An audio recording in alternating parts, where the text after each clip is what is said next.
Hello? Hello? Hello, everyone. One moment. Where's this thing? Every damn stream starts out with me going, where are my buttons? Every single time. Uh, there I am. Hello! Welcome, everybody. Hi. You love it when there's a year happening? I also love it when there's a year happening. Believe it or not, that actually does happen every year. Um, First. I don't know what you were first in. You were actually second by my count. But thank you, everybody, for spending your points. Oh, this is your favorite misogynist? Oh, hey, I love misogyny. Thanks, bug freaks. um, but welcome, everybody. Welcome to stream. Um, I do have the B up because we're not quite ready to show what I'm showing, but it's the new year. Everybody, I hope you had a lovely year last year. The Queen of England did die, which was awesome. I loved that part. Um, I liked that part. I liked when 9/11 happened and we were playing Metal Gear Rising Revengeance and they were talking about 9/11 and making jokes about it. What else was good last year? I mean, there wasn't that. I mean, like the with the current environment of the world, there's not really that many good things that happen every year. But let's see. I'm trying to remember any events that happened. Having ADD tends to like sort of rub down your memory, so a lot of things are easily forgotten. Um, I remember one time I saw my friends in real life. That was fun. I got a vaccine shot one time that was like my fourth booster or whatever. Not the fourth booster, it was the fourth shot, the second booster. Um, that was fun. My arm really hurt when that happened. Most of my year was taken out by the Queen die. Yeah, it was really big. That was like a big one. It was fun. I liked the part where she finally croaked. Um, I hope that that happens more often. Not to me. Let's be clear. There's a queen in this stream, and it's me, and I don't want her to die. I mean, it would probably not be fun for the sake of this streaming career that I'm trying to do if I perished. So let's hope that doesn't happen. I also hope that lots of more. There are certain things I was going to say. Perhaps maybe I shouldn't say them. I don't know if I could get banned for talking about that sort of stuff. But plot the assassination of the Queen of Public. I don't think that you should do. I think that you shouldn't do that. If you did that, I would be a little discomforted and a little saddened. But we're not here to talk about my own untimely death at the hands of Twitch user bug freaks. We are here to talk about the real shit, which is what was the best games last year. What was the best games? They have a whole show where they talk about the games of the year and they announced it. Minor inconvenience, yeah. They have a whole show where they have like, I don't know, is it Jeff Keighley or whatever? He comes out and he's like, I loved Bug Snacks, which is the sequel to Bug Freaks. Naruto, Boruto, Ninja Storm 3. Yeah, that game was pretty fucking sick. But so I did make up a list that contains a bunch of games that were my games of the year. That this is not my list. Where's my list? Nope, not that one. There it is. The best games of the year that I liked. But I do have to clarify four things about this. One, these games are not in any particular order. This is not worst to best of my favorites or whatever. These are not all games that came out this year. What I'm going to discuss are the games that I liked the most that I played last year. So some of these games came out a decade ago. Some of them a couple of them did actually come out last year, I think. At least one, just like skimming the list. Two, three, a few of them came out last year. But these are not all games that I played on stream. Some of them are games that I just played on my own time. In fact, I'd say a decent chunk of them are games that I played on my own time. That I'm sure some of you will be familiar with at least some of them. And then lastly, these are not all the games that I liked this year. This is just a list that I came up with of games that I played last year that I felt was really memorable. I did cut a few that I really did like that I felt maybe shouldn't have been cut, but I didn't have that much to say about them, or they were like. Or they were just like, well, I should probably cut a few things because, boy, this list had like over like 25 games on it, and I was like, ah, shit, this is gonna take me like 2 fucking hours just to get through if I leave everything on here. So I did snip a few things. And then after I get to the last one of the games of the year, there is actually a short list of special mentions, which are games that I feel need to be mentioned, but I will not. They are not on my games of the year. They are games that I don't hate, but games that I just feel I should mention. Like, I played this. Anyway, or there's something that I have something to say about. Which the last one I really have some fucking shit to say about it, but we'll get to that. Okay, so let's take off the thing. First game of the year is Nosha. So I think I actually may have omitted this game for my games of the year last year, which was sad because I honestly really, really liked this. I think I did briefly play it on stream once for like an hour or something, but if you're not familiar with Nosha, it is a single-player visual novel Among Us. And I mean that very literally. It is, imagine if you were playing Among Us, but all of the other players were like computer players. And it is also a visual novel that it has all the bells and whistles of that. It also is like calling it like just saying like, oh, it's Among Us. It's very reductive, but like it is, it's a werewolf mafia style game. It is, it's werewolf mafia. And it's really, really, really good. The setting is you and 14 other people, sometimes less, depending on the time loopy thing, because that's what it is. You're going through time loops. You and 14 other people are on a ship, and there are these, imposters. There are people who have been infected with an alien super being who has taken over their minds and bodies and is and is making them want to kill people, basically, sort of. And those are called Nosha. And so using your amazing powers of deduction, you have to figure out which ones are the Nosha. And because this is a time loop thing, every time you start the game, every time you start a game of it, it will change who is the Nosha. And sometimes you are the Nosha, and sometimes, it's the other people, and it gets really interesting. It's very, very cool. I really love this game. I've been playing it again recently. It's got beautiful art. It's also very queer. Like, there's not one but 2 different characters are non-binary. And they don't just like kind of hint at it or dance around it. Like, it just says it in there. It's like, this character is non-binary. And you know what? That's awesome. I love that. I've been playing the Switch version. I think it's also on PC, but yeah, highly, highly, highly recommend Nosha. This game's great. Next, oops, I fucking hate the way this works. Splatoon 3! Wait, okay. I hate the way this is. Splatoon 3. So I actually kind of, as a joke, wanted to put Splatoon 2 on the list instead of Splatoon 3, and then not talk about Splatoon 3. But I felt that wouldn't be fair because I didn't really play much Splatoon 2 last year. I literally played it like for an hour one evening, and that wouldn't be appropriate, despite the fact that I do have over 1,000 hours on that game. But Splatoon 3 is very good. I would say that I like 2 better. I have felt significantly less incentivized to play 3 as much as I played 2. But 3 is still really good, especially the single player. I think that the single player campaign in 3 is really, really good. They like, it feels, I felt like I wanted to play it more than the Splatoon 2 single player, which was fun, but I felt like it was kind of like a slog a little bit.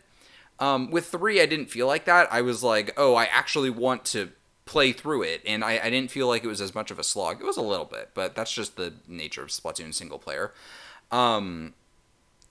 This game is great. It's fun, but it's like I just don't like the maps as much. I don't like the specials as much. They added a lot of new specials, and some of them are pretty good, but I just don't like them as much as 2. They feel less wieldy, I guess. Maybe they're just more complicated or something. But Splatoon 3, regardless, I still think it deserves a space on the list because it's like it's really good. It is really fun.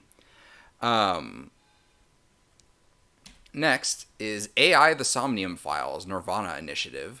So I didn't play AI 1 in 2021. Yeah, so I didn't talk about it on my list last year, but I have played it though.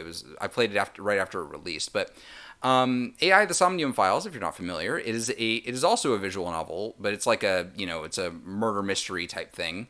These are Kotaro Uchikoshi written games, so he is the creator of 999 and the Zero Escape series. His penis swag, I know, right? So AI Nirvana Initiative it's the second AI game, and it's really good. I have to put this in with a huge like asterisk, which is yes, you do play as cops in this series, which is unfortunate. And that is the biggest detriment, which is that this is you are playing as police detectives, which is like not so good. But the games themselves are like they're really good mysteries. Like Uchikoshi is like. He is like like when it comes to writing bizarre sci-fi murder mysteries, he's like probably my favorite. Also this is a this series, especially like I guess especially this one, they're very queer. The first one has the first one, this girl right here, Mizuki, she in the first game literally she and the protagonist Date are sitting in a bar, and he asks her, "Wait, do you have a problem with gay people?" And she's like, "No. In fact, I love gay people. I think the LGBT community is so talented and amazing." And it's like that's just dialogue in the game, and that's something that Uchikoshi just put into his game, which like, hey, cool, love you, Uchikoshi. That is just him being very vocally like, no, I love gay people, which is like I don't mean to like be mean, but like Swery could really take a fucking lesson from that, which is funny because Swery wrote a really good game about being transgender, and then immediately afterwards he wrote a really bad game with transgender stuff in it. Specifically, I'm talking about The Missing being a really good game, and what's it called, Deadly Premonition 2 being really bad about it. In fact, that was the biggest criticism I heard from a lot of people, which was that Deadly Premonition 2 has some really bad stuff in it because people just thought because Swery, he had people like talking to him like queer people like on his like advisors, giving him like advice like, hey, here's what you should and shouldn't write when it comes to like transgender stuff if you're trying to be supportive. And then when he got to Deadly Premonition 2, he's like, I remember what they said, I'll just do whatever. And then oops, we're real bad. But we're not talking about Swery's failures, we're talking about Uchikoshi's successes, which is the AI games, which are pretty good, with the exception of, well, gee, I sure wish you weren't police officers. Yeah, Uchikoshi is kind of insane. Uchikoshi is he's a very strange man in a way that I really love. Like, I follow him on Twitter. Not that I really use Twitter much. Oh yeah, that's another thing. Elon Musk is tanking Twitter. We're gonna see how long that shambling corpse is able to remain afloat. But uh, I do read his tweets and stuff, and Uchikoshi is he's very funny. He's very strange. He I remember, like, my favorite tweet from him was when that person was talking to him about dick sizes of characters, and like and like he talks about like how Sigma from Virtue's Last Reward has a 18-inch dick that he can fold into the shape of the Sigma symbol, you know, like the backwards E or whatever. Is it backwards? I think it is. I don't remember. I don't know. I don't know shit about Sigma male grind sets. But like he's very strange. I don't know very many authors, like very many like professional writers that would just be like, yeah, my character's got an 18-inch schlong. You don't ever. He doesn't really talk about it much, but he's got it. Anyway. Highly recommend if you're able to mentally go, yeah, okay, we're gonna ignore the part where I'm a police officer. Next is Valhalla. Valhalla is, man, there's a lot. I just noticed. I wonder how many fucking visual novels do I have on this list? Because I actually, when I was chopping down the list, there were a couple of visual novels that I did actually cut out. Hold on, where's my? I just want to check really quick, because I just realized I'm like, oh, I have a lot of VNs on this. It's not all, but not that many others. Yeah, not... Actually, no, I think this is the last one. Okay. I do read a lot of visual novels. But Valhalla is, you know, it's the cyberpunk bartender action. You know, queer future cyberpunk game where you mix drinks. It was really, really good. I think I'm probably going to end up saying that many times in this. It was really, really good. Like, I'm probably I've been saying that a lot, I just realized. But of course, this is my games of the year, and that's what I say about a game that I really like. So if I say it again. But yeah, Valhalla just being like, I ended up putting off playing this game for a while. Like I obviously playing it last year, having came out in what, 2016, 2017. I don't know why. It was a game that I knew a lot of people liked, but I just sort of put off, and I was like, I don't know. But I'm glad that I played it on stream, because it was really fun. Jill is a great character, great protagonist. It's the art, the characters, the setting. It was all done really well. Beating the illiteracy allegations. Let's not say I'm beating the illiteracy allegations. Let's say that I'm holding them off. I do have dyslexia and ADD, which makes it extremely difficult for me to read something that doesn't have also pictures. I need to read picture books. Like having like just the little addition of mixing drinks in order to pay your extremely obscenely expensive rent as like a little additional detail, it's good. It adds a lot to it. And the mixing drinks, it is fun. I thought that was a really fun mini game, even if it's literally just reading a list and then dragging shit into a thing. Like, I liked it. It was fun. It was cute.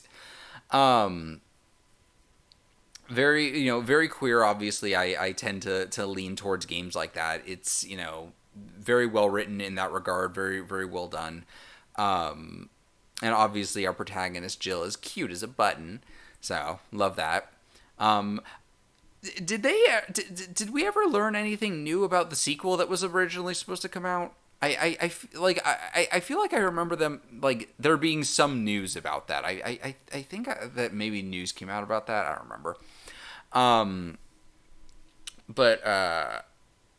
I do look forward to whenever that comes out, because the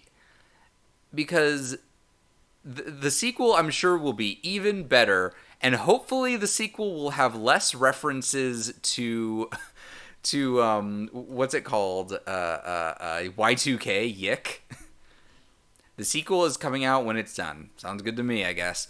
But yeah, that was. I do think that them constantly going on and on about how great Yick is the funniest fucking thing, because it's so because Yick is such a terrible, awful RPG, and it's so like forgettable for like its other like other than it being a stupid, pretentious, like bad game, like it's completely forgettable except for this other game which talks about how amazing it is.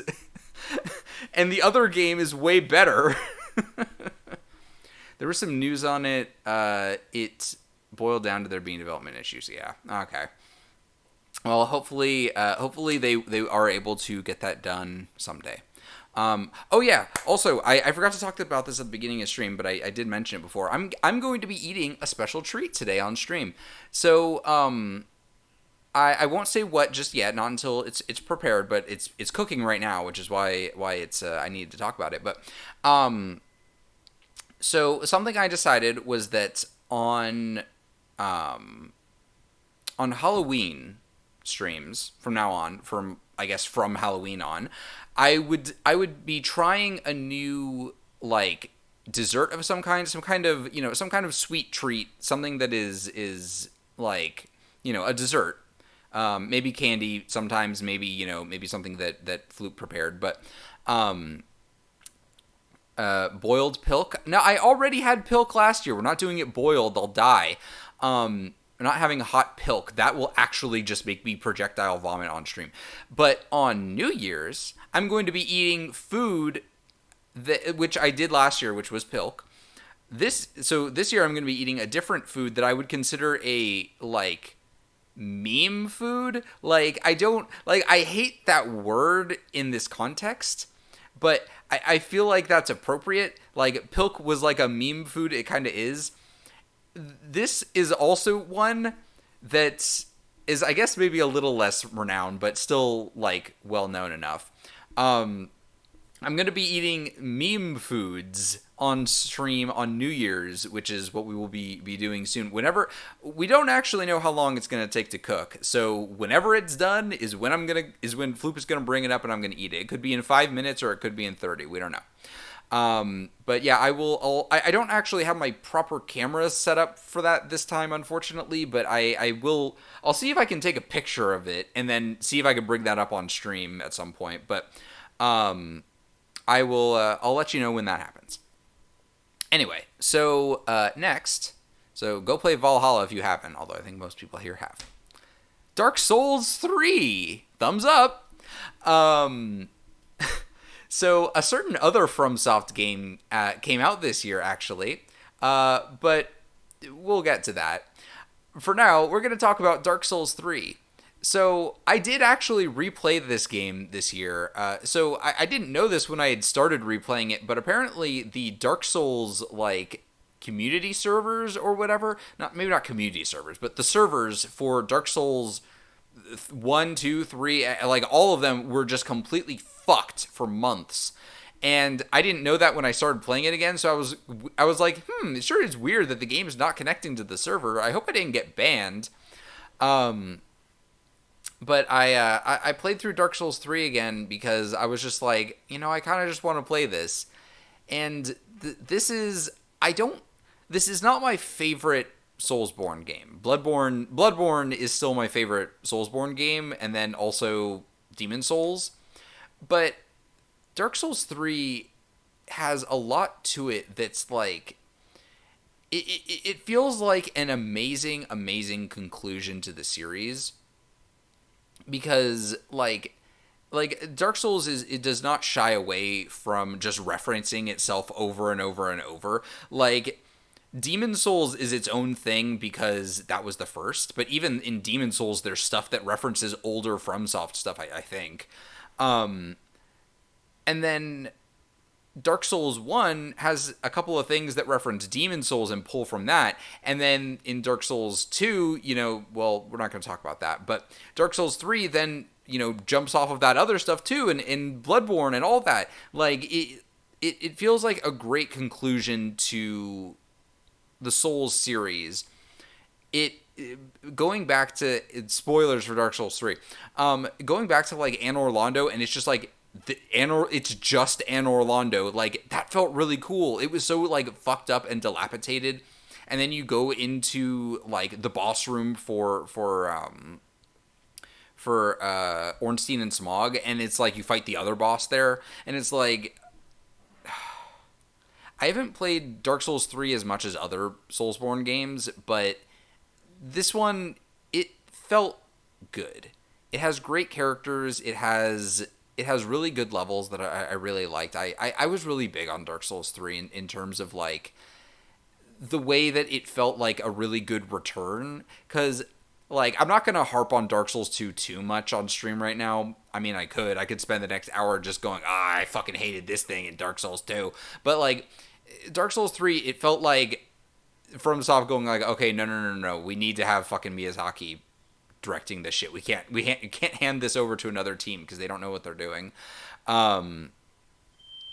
I don't know if you can hear that, but our smoke alarm is going off, which means that Floop is doing it. Which means that means that Floop is cooking well.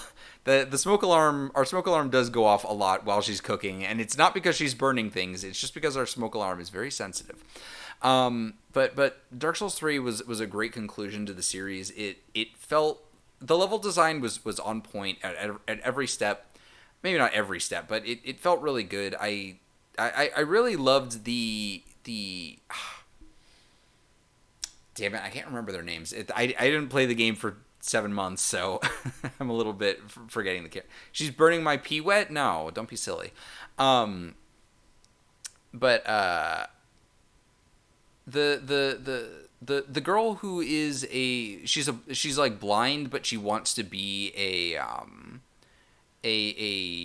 what's it called? Not a finger maiden. That's Elden Ring. She wants to be like a maiden that she's your level up girl. But there's the other one. There's two level up girls technically, because one of them is a maiden who you can turn into a level up girl, and you can use her for that. Like you don't need to because you already have one. But it's really interesting that like that's a quest that you can do, and it's awesome. I really love her. But anyway, yeah, Dark Souls 3, really good. I really loved this game. Yeah. Glad that I replayed it at least once. But next, Jishogi. This was the best picture I could find. It doesn't quite show off the entire art here. Unfortunately, Beatrice back there is a little bit cut off. But Jishogi, this was a puzzle game and visual novel, sort of. Not exactly a visual novel, but I think that it might be a little reductive to call it that. Maybe reductive in what way? To visual novels? I don't know. It's a game that has cutscenes. But it's this was another great queer game that was like, I just sort of adjacent. Yeah, I agree with that. It was a great, unique game. Like it's a unique puzzle game that mixes shogi and chess, and it is like I randomly came across it. I follow some curators on Steam, and one of them recommended this, and I was like, oh, what is this? And I think the game, when I bought it, had like 12 or 13 reviews on Steam, and I was like, damn, this is a real niche one. VNs you have to put effort into, yeah. I was like, oh, this is a real niche one. I want to check this out. And I really, really ended up loving it. The writing was really good, and it was just like, in terms of its puzzleness, it was very unique. I've never played another game that required me to not exactly learn how to play shogi, but a little bit. I did kind of have to learn how to play shogi a bit. And having to like remember chess rules and stuff, like while I'm also figuring that shit out, like it was a very cool, unique game that I think that a lot of more people should try. I think that I hope that I hope that one day I'll get a platform big enough that I can say, hey everyone, check out this cool indie game, and then a bunch of people will go buy it, and then like I could be like, oh, I'm an influencer. I'm an influencer, everyone. I influenced something, but I didn't do some like trashy shit like I influenced you to buy some makeup or something, buy some pink goo or something. Like I made you buy a cool indie game, right? Um, but Jishogi was great, very very fun. I never ended up getting the true good ending. I don't know if it's calling it true good ending. I don't know, but influence your followers to steal bones. Yeah, exactly. I'll tell people that it's okay to take bones from the graveyard. No one else, they're not using them. You're not using your bones. Let me have them at them. But I really I want to pay attention to this dev and see what else they make because I want to play more games from them if they were good enough to create a game this cool. Next is Devilman Crybaby. Wait, no, Devil May Cry. I think that most of the stuff that I can talk about right now I already talked about on that stream, but Devil May Cry is a fun game. It's fun. It created a genre all on its own. Like two games that I love, Parappa and Devil May Cry, both genre creating games. I don't know I don't know if this is still the case. I think it might be, but it's funny on Game FAQs, the website where people post FAQs for like games that I mean that was pretty obvious. I don't know why I needed to clarify that. But on Game FAQs, they don't actually have rhythm game listed as a genre. They might now, I don't know. But I remember some time ago looking up Parappa on there and seeing that it was listed as an action game, which I guess... one sec. Hold on. I'm getting a knock on my door. Hold on.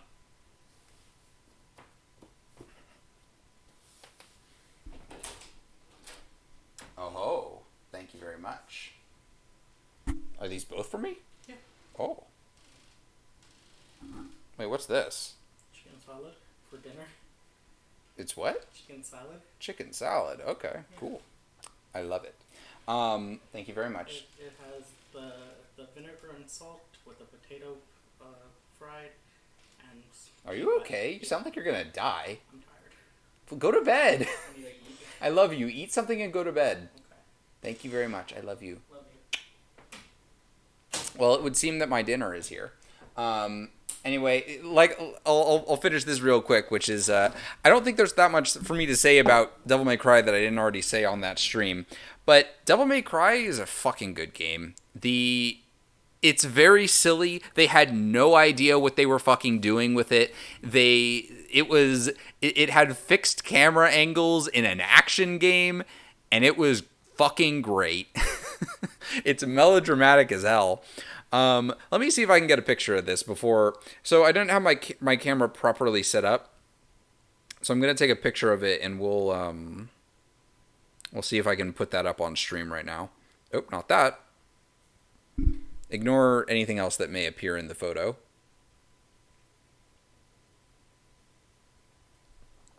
Okay. Let me see if I can post this right now into my thing, and then we will... why don't I do this real quick so that I can... I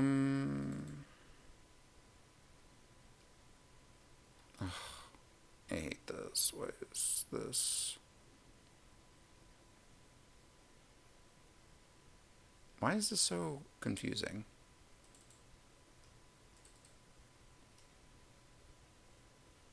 What the? That's not right. How do I have... What? I think we've already seen your desk. Yeah, no, you saw my desk when I drank pilk. A little bit. You saw a little bit. Huh? Oh, is it this? Oh, here it is. Okay. Let me. It's also pretty close up, so you probably won't be able to actually get a good look at my desk. Um,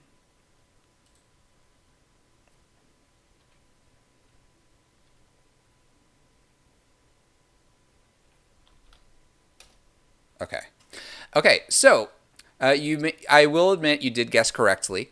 I am eating a smack barm pea wet.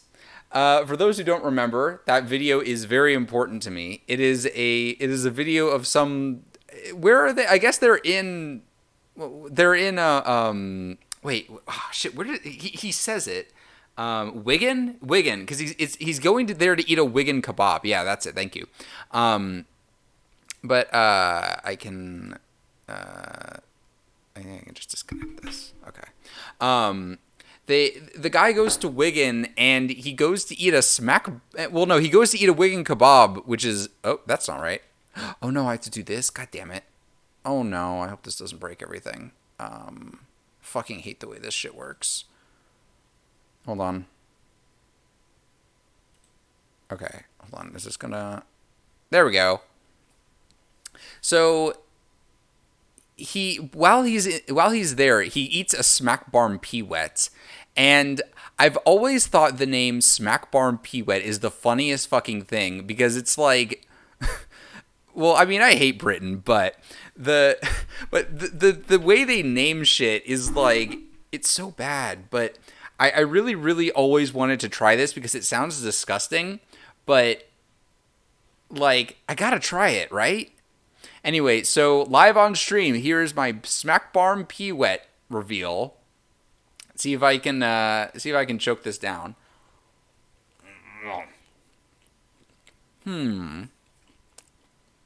I can taste the pee. I can taste the wet a little bit.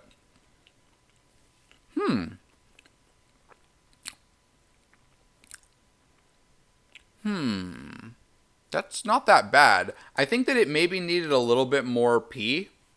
I think that maybe it needed a little bit more peas on it. But I mean, it's pretty good. Um,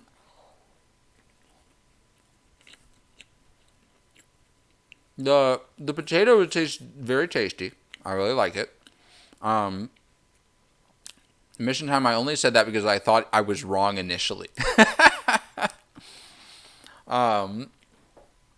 But yeah, this is the Smack Bar and Pure. It's not bad. Honestly, it's fine.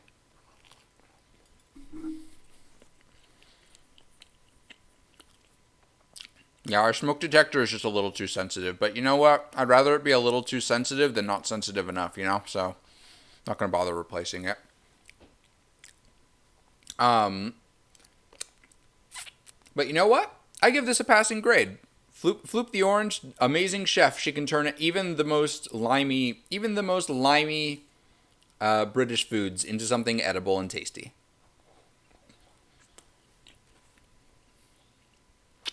She also made me chicken salad, which I will also be eating while I'm talking about, I don't know, Devil May Cry, something like that. Um, oh yeah, also, so I do plan on playing other. There's more P-Wet if you want it. I'm okay for now, thank you. Um, but I do plan eventually one day. I will play more. I will be playing more Devil May Cry games. I have. I mean, I have the whole series, but I do plan on playing 3, 4, and 5 eventually. Don't don't know about 2. Don't know if we'll ever touch on 2 because we don't really need to. The story's not actually important.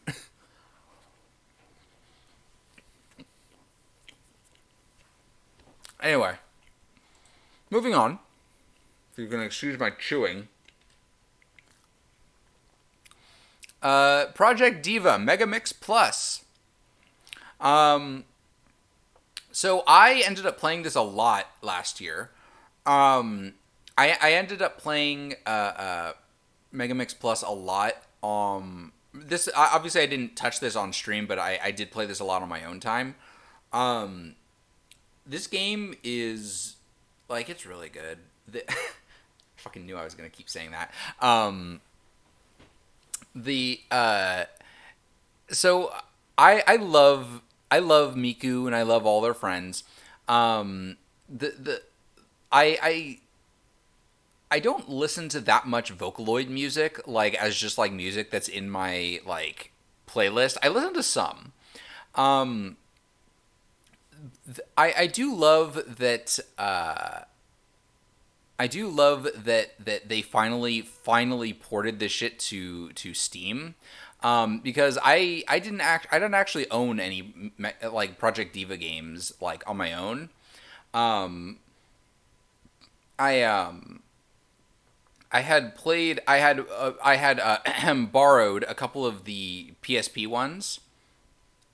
It's Boba. I don't. That's me. I don't. You know. I don't know who that is. I thought there was supposed to be a Miku game, but I guess that's somebody else.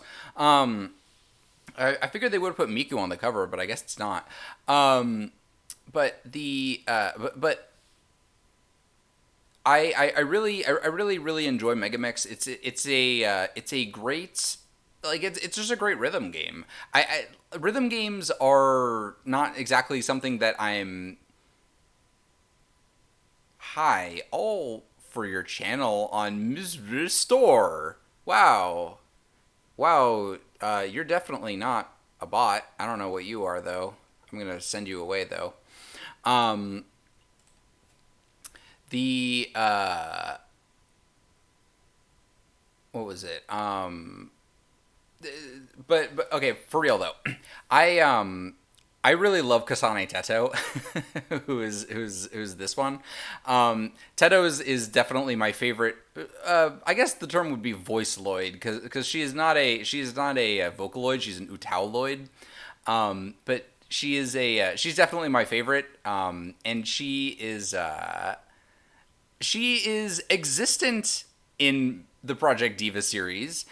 So the way those games work is that you know you got your notes up in the front, but like in the background, you know, you've got like a whole music video thing playing where you got Miku dancing around in the background. But rather than just Miku, you can also replace her model with you know Len and or yeah Len and Rin and Mako and you know all of them and Luca. But you can replace Miku with them and you can have them dance around in the background and be the singer. That being said, the song is not actually being sung by them. It's still Miku. It's just they're the one dancing around back there. And one of the guest characters, because I don't think she's technically owned by Sega, is Teto. And I think that's really cool. Unfortunately, they don't actually put any Teto songs in the game. That thankfully though, because this is a PC game now, it's very easy to apply mods. And boy, when I tell you I was over the moon when I saw somebody made a Kasane Teto mega pack.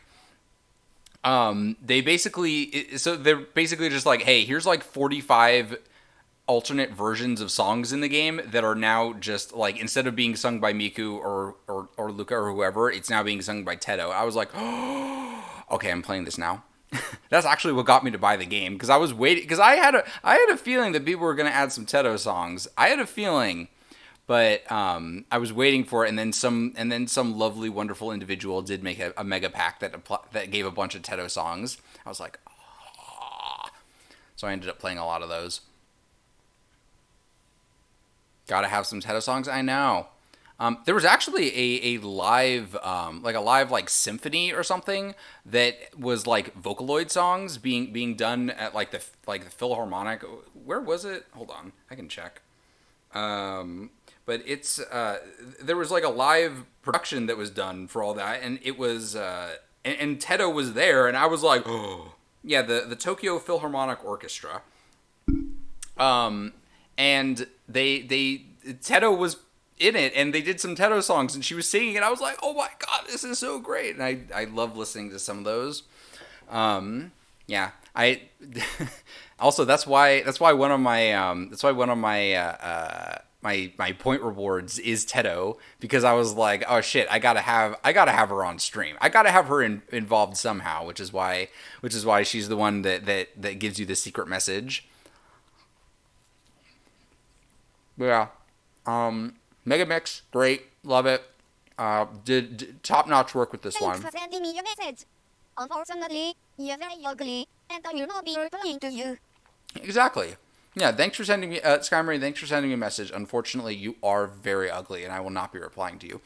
Um, but yeah, if you're interested in playing any rhythm games and you like Vocaloid, this one's great. Love it.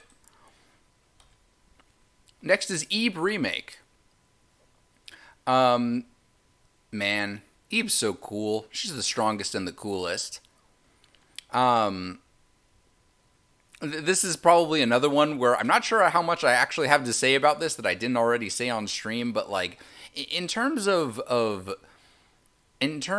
like what's it called? RPG Maker horror games, you don't get much more classic than Eve. This one's like honestly both versions, the original and the remake, are just like fantastic. The remake I think did improve it a little bit, but there wasn't that much to improve really. Can't wait for Eve 2, Eve harder. I'm gonna Eve. Um, the art like I think that one of the things, not the thing, but one of the things that I love most about this game is that like the art that's in the game, because this is a game about art. The art that's in this game is actually really cool. Like I think that there's a lot of really interesting pieces that are in the game of just art. Like if I was in a museum and I saw some of those pieces, I'd be like, "Oh, this is some interesting stuff." And I think that that's like that like if you're going to make a game about art, or if you're going to make a game about music or something like that, you got to make the art or the music or something be pretty good. And I think they did a great job. I think that the stuff in this game looks great. The story is good. I think Curb said it best when he mentioned that Eve does a great job about presenting its premise. I don't know if he said this exactly, but does a great job about presenting its premise in that it gives you no explanation about what happened.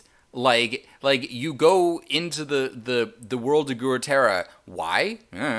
We don't know. You never find out. But do we really need to know? Because it's just a weird horror setup, right? And like I think that that's a cool thing about horror that you can do.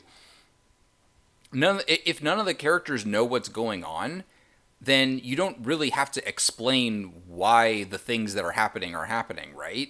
Like I guess that could also work for like modern fantasy or even fantasy, but like why did they end up there? I don't know. Doesn't matter though. It's a weird scary thing that happened and you get chased around by scary art piece monsters. Um it's well written, it's beautiful, it's fun. Eve's just fantastic. Next, Mad Father, yet another RPG Maker horror game. Um, I talked about this on the stream, but like we played Misao the year before, so last year or so in 2022 we played Mad Father, which was the sequel prequel. They're related. The protagonist of Mad Father is in Misao, so like I'm pretty sure that this is the prequel. I think. The thing is that since I streamed it, because I was saying on stream that this is the prequel, but like since I played it, I may have I can't remember. I think I may have read that this game came out after, which is confusing, but meh. But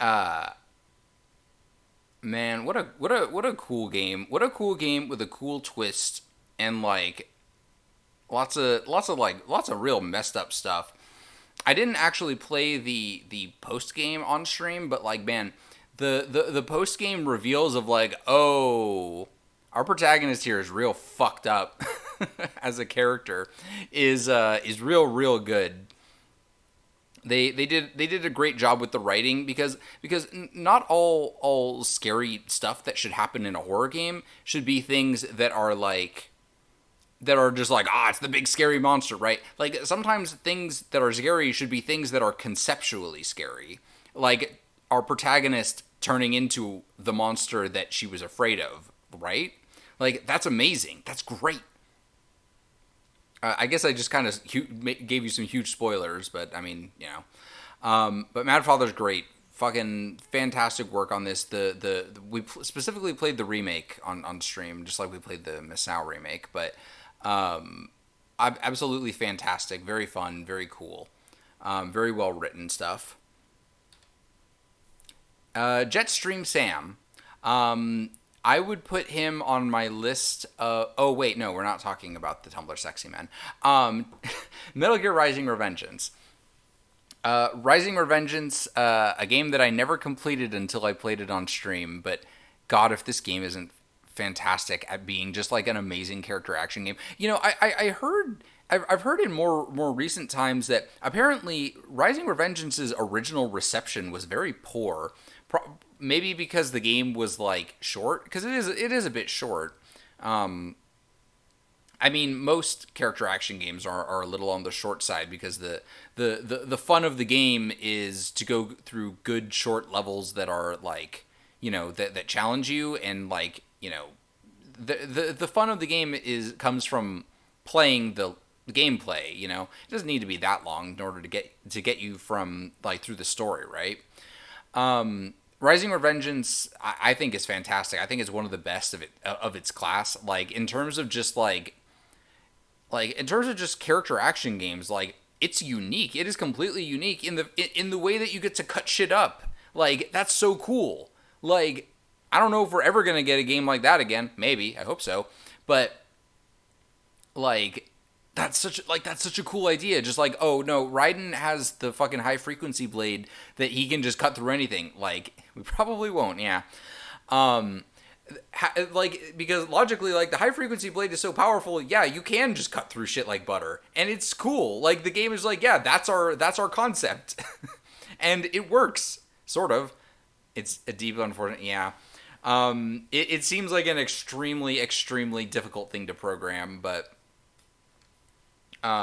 like man, they did a fucking fantastic job with it. Man, Raiden's the best. Jetstream Sam is the best. Every single character in that game is fantastic. We'll we'll never get another game quite like it. I don't think. Like not just talking about like the cutting shit up mechanic, but also just like this game is like its own thing in a way. But like man, Metal Gear Rising: Revengeance, definitely one of the best, if not the best, like character action game. Like, fucking 10 out of 10, guys. You fucking nailed it. Skies of Arcadia. So we haven't quite finished Skies. In fact, I think next stream is going to be Skies. Because we're, like halfway through the game, I think. But, like, I think that I can say with confidence at this point that Skies of Arcadia it's one of the best games that I played last year. And I try not to double up too much on these lists because it's like, well, if I play this game that I really love every year, it's just going to end up on the list every year, right? So I probably won't end up putting this on my best games of the year in next year. If only, like, maybe I will just to say like, hey, look, remember this? But like, yeah, we'll probably be finishing this up in the next few months, but like, man, this game is really fun. The humor of it is great. It's visually and gameplay, it's all great. Being able to have sky battles with your ships, like it being like, okay, if you're gonna make a game about pirates, you got to have ship combat, right? And I think they did a good job. I think mechanically the ship combat is really fun. It is very slow, which is unfortunate, but just like the gameplay of it is really fun. Rising Revengeance had a bad reception because it was technically a Metal Gear Solid game that wasn't a stealth game or a Kojima game. That's true. Those I will say are so calling them marks against it isn't right, but I will say that some people definitely would take issue with that. So yeah, I believe that. But yeah, Skies is just it's just a fun time. Like it's like I've laughed a lot of times just playing through it and like getting to see all the cool environments and the enemies and the story and like It's just like RE8. Yeah, it's just like RE8. I would say that Skies of Arcadia and RE8 are like similar enough that I would even put them in the same series almost. Um, but yeah, the but yeah, I definitely look forward to concluding this because I think it's gonna have I think it's gonna have a fun ending. I think it's gonna be good. I kind of get the feeling that I already sort of kind of know where it's going with its ending, but like, you know, even if it's predictable, reaching a satisfying conclusion to the story is still worth something, even if you kind of already know what it's going to be, right? Um, but yeah, Skies is a wonderful RPG. I do hope it gets re-released one day for the people who don't have GameCube dev kits, because this is a game that deserves to be played. What do we got next? The Witch's House, another RPG Maker horror game. I played a lot of these last year. Um, this also, just like Mad Father, has a great horror twist to it that just makes that takes it from good scary get chased around type game and turns it into like a 10 out of 10 type game. Like the just the writing and the presentation are both amazing, but like the fact that they were able to do so much with this, this is it's a pretty game for like an RPG maker game. The game looks really good, and it does a great job with its atmosphere and with its writing and how all that works. Like they really knocked it out of the park with this one. This is definitely one of the games that makes me just love playing RPG Maker horror games, because it's like you can do like it's weird. It's weird how good it is to like it's weird how good RPG Maker is for making horror games. For horror games. Like it's for RPGs. Um Actually, this is a side note, but I do find it very funny when you're playing an RPG Maker horror game and like the devs didn't know how or didn't bother to like remove your ability to check your character's like stats and status, and then you look at them and your character has like 1 HP out of 1 HP, and it's like, aha, yeah, because I'm a normal person in a scary place. Um, yeah, which is how I guess I also didn't realize how many RPG Maker games I put on this list, but you know what? I think every one of them deserved it. These were all fantastic entries into just like the general pool of like good RPG Maker horror games, because there's surprisingly a lot of those, and this is definitely one of them. Dreaming Mary. Is that what it was called? Sleeping Mary, Dreaming Mary, one of those. Um, that one also probably deserves to be on this list. Unfortunately, it's completely unfinished, and it's only like the one chapter, and then they never completed it. Um, but that game was also really good, and also visually very pretty as like an RPG Maker horror game. It's less that RPG Maker is good for making horror games, and more that it's got a very low bar of entry for people who want to make horror games but don't know. Mm-hmm. You know what? That's fair. Because I guess RPG Maker, you can sort of convert it into a bunch of different types of genres potentially. Like you might have more trouble converting it into like, I don't know, a first-person shooter or something. But like, I guess it has the tools for doing other things, and you know, if you give people tools, they'll make something, right? Like I think I remember there being some first-person shooter like game that somebody made in Little Big Planet 2. Little Big Planet 2 was fucking crazy, the stuff that you can do with that, like with its like game customization. So you get good RPG Maker horror games, because usually the sorts of people who write good horror are not the same. Mm-hmm. I guess, you know what? That's also fair. Regardless, there's a lot of good shit in there, and it's a genre that I look forward to playing more of this year. Programmers are quite bad at horror. Maybe they can combine their talents. Maybe we could get good horror games that are in other genres. Genres? Not I can't talk right now. My brain is melting from the smack bar and P wet. It killed me. And other engines is what I should say. Anyway, Pokemon Silver version. So, growing up for many, many years, I never truly finished Pokemon Silver version. I did play it a lot, but I always managed to beat all of the gyms in the Elite Four and then all of the Kanto gyms, but I never beat Red. It's definition of games of the year, huh?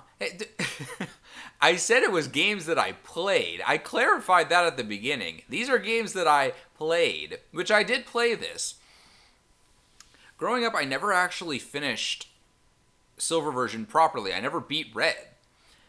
But last year, because I at some point in like 5 or so years ago, I had started a save file on my copy of Silver version. And I think I had gotten up to the Elite Four, like I'd beaten all the Johto gyms, and I got to the Elite Four, but I kind of just put the game down and never quite finished it. Like never beat the Elite Four or moved on from that. So when I picked it back up, I was like, you know what? I want to finish it. I want to finish it for real. I want to actually finish playing through all the gyms and beating Red. I wanted to do it, and so I did. I got I just got my Game Boy out and started playing it and spent hours and hours and hours just sort of playing through it and grinding. I did a lot of grinding because believe it or not, Red is fucking tough. So I what I ended up doing was I got a dragon a Dragonair, I guess. No, I think it started as a Dratini. And I just started grinding it up. I started leveling that thing up so much because I knew that it would be decent enough to beat Red. And it worked. I, for the first time in my life, beat Red in Silver version last year. Took 20 fucking years to do it. Maybe a little more, but I think this came out in like 99, so like, yeah, it took, 22 years, 23 years. But I did it. I beat him.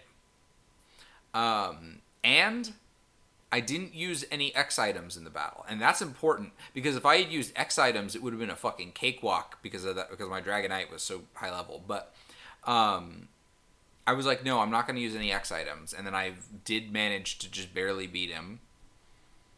It was a real pain in the ass. And I talked about Silver version a bit in like the Gen 2 games when I was playing Renegade Platinum the other day, but like, man, what a cool thing to like be able to play through the sequel to the previous game, and then the final boss is the protagonist of the first game. This is like when you're playing like fucking an SMT game and the Demi Fiend shows up and it's like, oh shit, I gotta kick his ass too. Like what a cool conclusion to that game. Like and he's like, he doesn't say anything. Red's just there and he's like, he just stares you down and then you start battling and it's like, yep, that's Red. Man. So, Gen 2 games are so fucking good. If Fluke didn't go to bed, she'd probably be in the chat fighting me right now, saying how shit and garbage they are, which is very funny coming from somebody who will sing to high heavens in praise of Scarlet and Violet. But not that Scarlet and Violet are bad, but they're very buggy. I don't know if they ever patched that. They probably did at this point, but this is something that she says about Gen 1, which is that she says that the Gen 1 games are just bad games, and I'm like, boy, you are I called her like a fake Pokemon fan for saying that the Gen 1 games are bad and the Gen 2 games are bad. She's like, the gameplay was so bad. They didn't know what they were doing. I'm like, bitch, these games are great. What are you on about? Like, yeah, the Gen 1 games can be a bit buggy, but in truth, like, as a kid, I never really experienced any of those bugs. Like the Gen 1 games were textbook genre defining. Exactly. Like in fact, I would say that like I guess if I include yellow version or something, like I would have three, like not three, no. Well, no, I didn't have Parap on the list. We talked about it. Well, whatever. Um you know what? Forget the point I was just trying to make, but ignore that. But yeah, it was like it was its own unique first thing, and like like yes, they have lots of exploitable bugs in the first gen. The thing is though, I as a kid when I was playing it, I didn't know about those bugs for the most part, and I didn't really experience them. The only way that you could really experience like sometimes you could. I'm sure that a lot of those bugs were experienced firsthand by accident, but like for the most part, they're not present. Like you can exploit them for yourself, but like it's hard to do on accident, I'd say. Um, and also there's mostly technical issues and thus difficult to actually pin down as bugs without actually studying it. Yeah. Um, but it's like yeah, it's like stuff like being able to hold the start button down while your character is taking a step in order to have the start menu come up on on like the first frame of you stopping moving, which allows you to like access menus while like potentially something else is happening, like in that's how like the Mew glitch and stuff are doing. Um, Ultra balls are actually worse at catching than great balls. That's funny. But yeah, like this is something that I said to her about Gen 1 and even Gen 2, which is if a game is great, if a game is very fun, if a game is very fun despite its flaw, but despite having obvious flaws, if a game is still fun, then that's a sign that the game is probably really good. And that's what Gen 1 and Gen 2 are to me. Like, yeah, they have flaws. Like they don't use like the modern style of like certain moves are physical or special based on what the move is. So you end up with like Hyper Beam being a physical move, right? And like obviously like the first one has a lot of like exploitable stuff in it that allows you to bug out the game if you really want to. But the thing is that the games are just really fun. And like I think another one is like Gen 2 has a bug where like the Dragon Claw doesn't do the thing it's supposed to. Like the Dragon Claw doesn't have any effect or something. Um, but like I think that logic that I'm using, funnily enough, actually also applies to Scarlet and Violet, games that have very very very obvious flaws, but pretty much what I've heard from every person who actually played them was these games are great. Scarlet Violet is great. The writing is good. The gameplay is fun. That's what I was told by a lot of people, including Floop. And you know what? I didn't play it, so I'm inclined to just defer to their opinion, which is that despite all of its bugs, those games are fun. And you know what? That's fine. Um, I was never really planning on playing it in the first place, so like any like jabs that I've taken at it, it's like while those are fair to say like yeah that shit's buggy as fuck, like look at it, um, but like I mean if it's still fun then I mean I guess they did something right, right? Anyway, but yeah, silver version and like the silver version has historically always been one of my favorite games. I like I like silver as a metal in terms of just like its like look. Like I don't know, it's just like it's like a shiny white, right? I like it. It looks cool. So silver version always like appealed to me in that same way. Oh, hey, this is unrelated. Well, it's not unrelated, but it's tangentially related. So when the Gen 4 remakes of the Gen 2 games, Soul Silver and Heart Gold, were coming out, if you pre-ordered it at GameStop, you would get a little statuette of either Lugia or Ho, depending on which version you pre-ordered. When I pre-ordered mine and I went to GameStop and picked it up, they didn't give me the fucking statue. They didn't have it. I was like, what the fuck? I pre-ordered it for the statue. Well, I mean, I didn't pre-order it for that, but, you know, I wanted my statue and they didn't fucking give it to me. I was so pissed. I was like 14. I was like, man, I can't get this shit. I bet I could buy one. I bet I could go on fucking eBay or something and buy one for $50 or something, but I was supposed to get that shit for free. Fuck you, GameStop. Anyway, I think we're almost done with the main list. Of course, next we got to talk about Vib Ribbon. Vib Ribbon was the game that I played on stream last year for New Year's, which I was planning on playing it this year, but I had another idea, and I I don't really need to talk about Vib Ribbon that much. It is a fantastic game. I could go on forever about it, but it is the best game.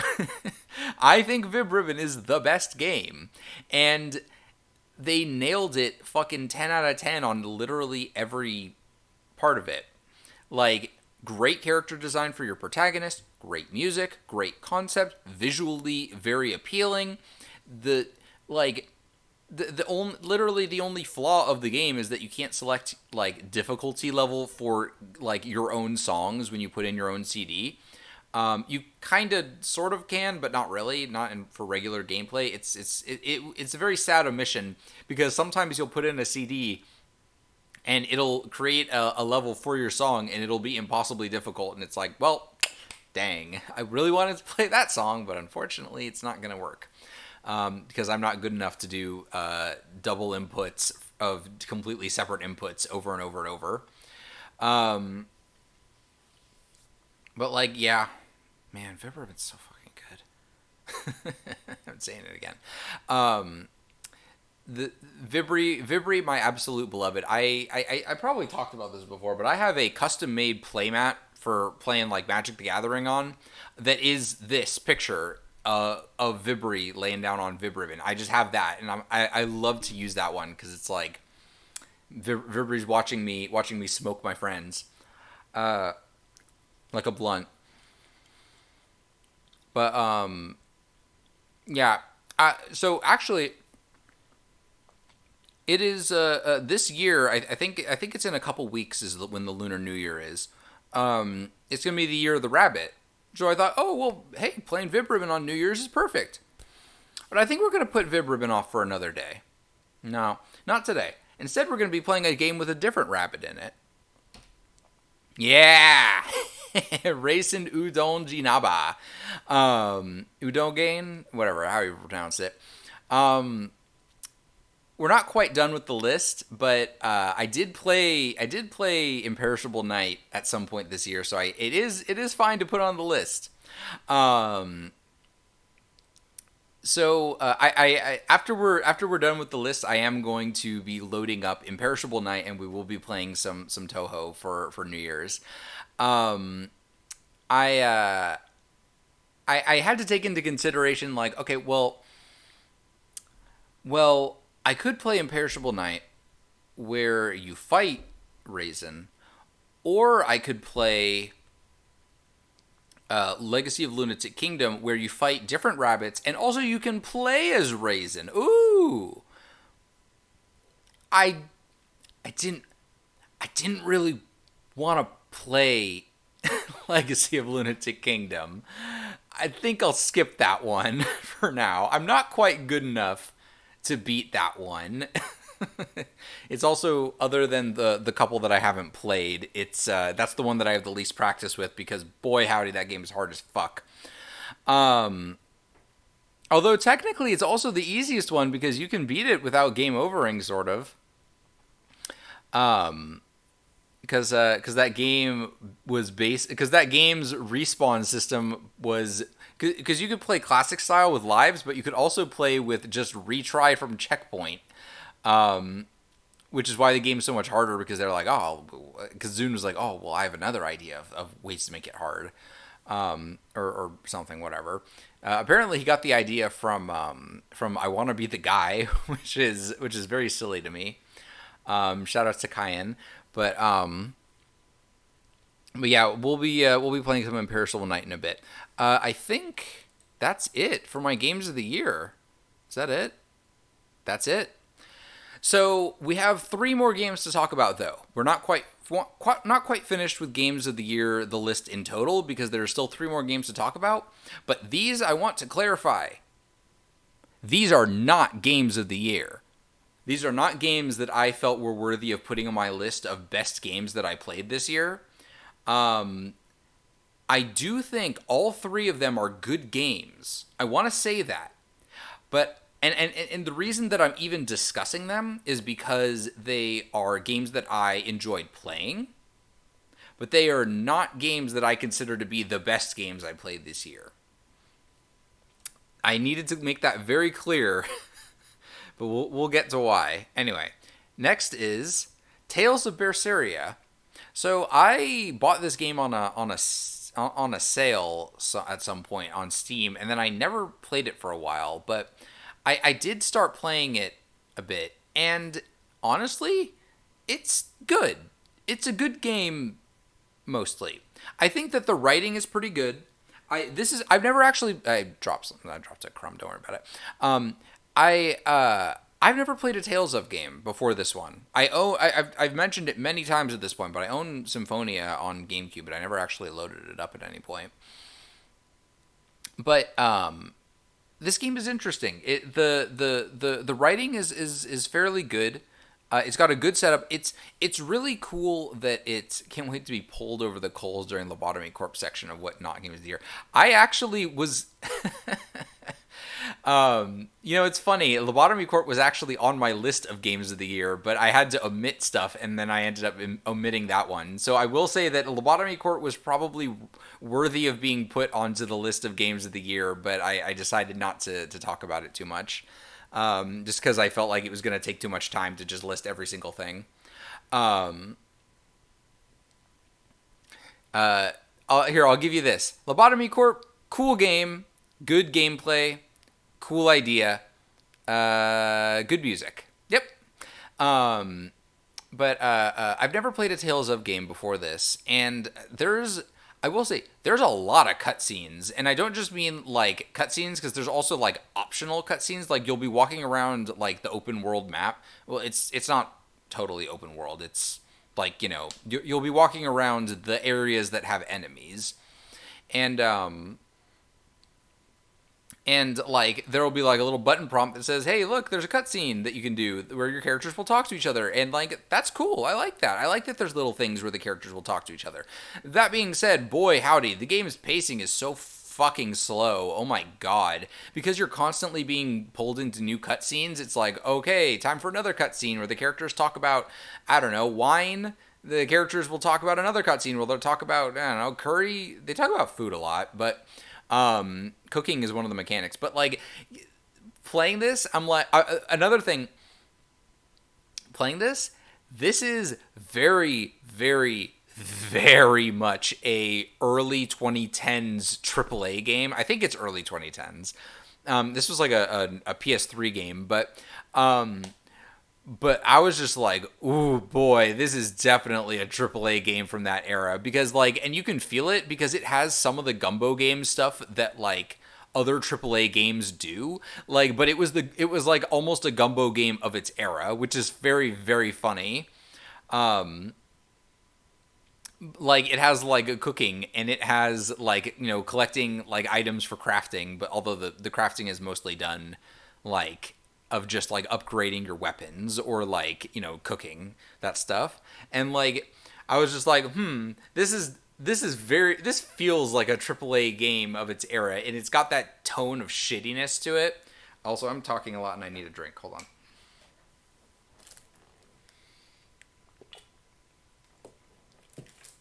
And I gotta say, the gameplay in terms of its combat and battle, okay, here's how it goes. Here's how every battle goes. I enter the battle, and then I press the square button, and then I press the square button a lot, and then the battle ends. And that's every battle, including boss fights almost. The game is very much just press the square button until your character runs out of stamina, and then you wait for your stamina refill, and then you start pressing the square button again. It's not 100% brainless, but it's close. Sticker star. Tales of Berseria, it's fun. I'm enjoying it. The amount that I've played, I don't remember how far I am. I'm like 15 hours or something, 15, 20 hours. But it's a little bit simple. That being said, it's got a great cast. The characters are all fun and enjoyable. I like them a lot.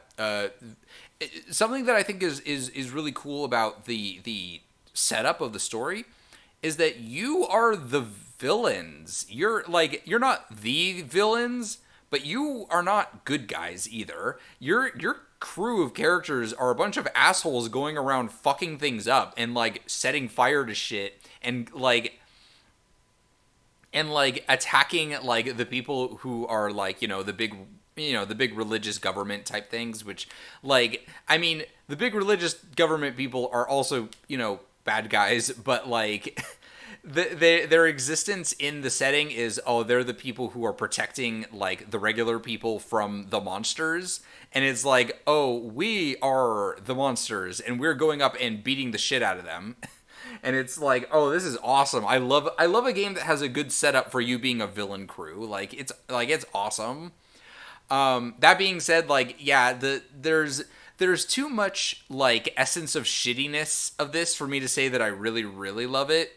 There's too much AAA game from early 2010s-ness to it. There's too much brainlessness in the combat for me to go like, oh yeah, this game is really, really top end.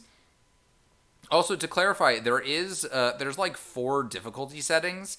There's like easy, I forget what they're called. It's like easy, normal, like moderate, and then hard. And then like moderate is like one above normal, like a little bit. That's the difficulty I'm playing on. So just to clarify, I am calling it brainless, but it's not. But I'm not like playing on the easy difficulty. I'm not playing on hard, but I'm not playing it on the super easy difficulty either. So just saying that. Oh yeah, also the game has like a million tutorials on how to do shit, and they mostly seem pretty unnecessary because like I said, I'm just mashing through every battle. Anyway, Berseria is okay though. If you're interested, maybe just, I don't know, watch a long play of somebody else doing it. The Stanley Parable Ultra Deluxe. So I fucking love the Stanley Parable. I think it's great. It's an amazing, interesting, fantastic, like, narrative thing, right? The Stanley Parable was a unique game for its time, and even still today, there's not that many games that really do what it did very well, if at all. There's probably other indie games that have sort of, like, come out that are, like, similar in a way, but, like, nothing is quite like the Stanley Parable. It's great. Fucking love it. 10 out of 10. Ultra Deluxe, it's alright. It's the same game. Like, it's literally the same game, just with more content. And you would think, with more content, how could it be worse? But the thing is that, I don't know, I think there's some message that the creator is trying to give about, I don't know, game development, about, like adding a bunch of extra content to games, to, like, there was more to it, but like something about the way that the message was being presented in Ultra Deluxe, about whatever new message he wanted to give, about sequels, about like it's about sequels, it's about extra content, it's about like people going like more about stuff. It felt not very, like, I didn't like, the message didn't come across like, what's the word? Like, it came across. I got it. I got what you were saying, and I do generally agree with you, because like the basic idea of whatever message he was going for was, like, I think was a piece of art that's good on its own doesn't necessarily need a sequel, which I think that Ultra Deluxe comes from him being, like, asked a bunch of times, like, oh, when's the Stanley Parable 2? Which, like, I mean, it doesn't really need a 2, right? The Stanley Parable stands on its own as a good game. And so then he's like, all right. This feels like him going, okay, I'm going to make the Stanley Parable 2. And you're going to fucking, yes, here you go. Here's what it is. And it's like, yep, you sure did it, man. You made 2, and, like, I don't know. Like this feels like this feels like a message that wasn't meant for me. Like this feels like a message that needs to be like imposed upon somebody who isn't me, because I get it. I understand that games or pieces of art that exist well on their own don't need to have a sequel. There doesn't need to be more if it already is good on its own, right? I don't need to be taught that, but the fact is, like, there are some people that do. So, like, when the game is sort of like pushing that, I just felt like kind of like, yep, uh huh, yep, yep, preaching to the choir, man. Um, I did get the broom closet ending. I think I got almost all the endings, if not all of them. But like the thing is that another thing was that like it's like the game advertised like, oh, there's like so there's so many, there's so much more content in this, and it's like, well, you added a bucket, and the bucket joke got old really quickly. The Yeah, I love the broom closet ending. It was very deep, very meaningful, very interesting. I will say that that was probably the highlight of the game. But the it like the game advertised like, oh, there's a bunch of new endings, when in reality it's like it's all the same endings, but then you just Stanley's carrying around a bucket. It being incredibly overdone feels intentional. Yeah, I get that, but also it was like, yep, I get it. That was kind of funny the first couple times, but I don't know. I got bored of it.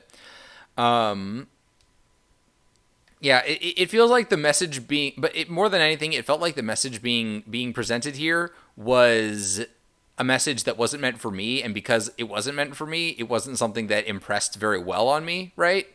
So I just don't enjoy Ultra Deluxe as much as I enjoyed the original. You know, that's just how it was. It felt like a dev getting bored of just doing shit, which as a dev adjacent person myself I can appreciate, but perhaps a full fledged remake sequel thing isn't the best way to express that. Yeah. Um, what was it? I'm losing my train of thought here. Uh, the like I think also maybe this probably also comes from a place of people didn't really get the beginner's guide. Like the beginner's guide came out and people it didn't have like the same reception, which the same kind of reception, like people just didn't get it like the way that people kind of got the Stanley Parables, sort of. um and like this may have been partially in response to people going like, "Oh, the beginner's guide is just a guy talks at you for 20 minutes or like 30 minutes or whatever, and you walk around and there's no gameplay." It's like I think you might have missed you maybe you should have listened more carefully to the story being told to you. Like it's a yeah, I guess you could call it a walking sim. You but you missed the point, my man. I really like the beginner's guide. I think the beginner's guide is a very interesting piece of art. But it's but yeah, it's if this was partially in response to beginner's guide is really good. By the way, anyone in chat wasn't, yeah, like highly recommend checking out the beginner's guide. It is a also another unique piece of art that's really good and very well done. And I do definitely feel like to some degree the Stanley Parable Ultra Deluxe was in response to people going like, the beer's guy was garbage or something, right? Possible. Oh boy, I need a minute. I need some water. I mean, I'm not gonna like stop streaming or anything, but I need some water and I need to take another bite of food because the next one's a doozy. We're basically done with Stanley Parable Ultra Deluxe. That being said, I did like it. The stuff that was actually legit new content was really good. I think that the stuff that was actually new content for Ultra Deluxe was really good. It's just that, like I was saying, it wasn't a message made for me, right?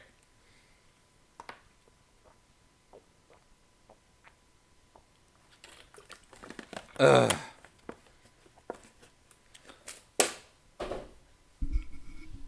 need a bite. I'm gonna try out this chicken because I didn't try this out yet. Maybe I'm trying out two things on stream. I don't know if you can hear me. My mic's facing away from me. I've never eaten a chicken salad sandwich. I've never really eaten much chicken salad. So you know what? I'm gonna try this. And you know what? This is now two. I'm trying out two meals on stream. Chicken salad isn't quite a meme meal, but it's a meal.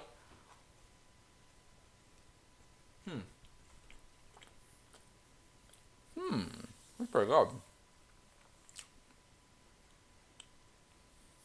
I hope you enjoy my chewing. Yeah, chicken salad. Interesting. Never had it before. Thanks, Floop. You're great.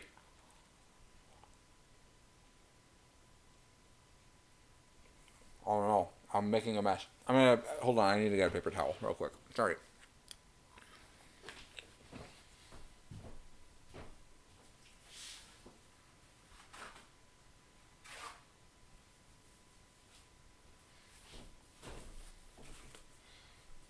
Ugh. Okay.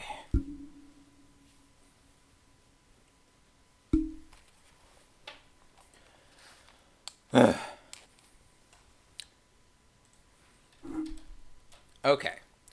We are finally now getting to the actual last thing on the list, I think. Yes? Yes. This is the last thing on my list of games that I played in 2020. Elden Ring.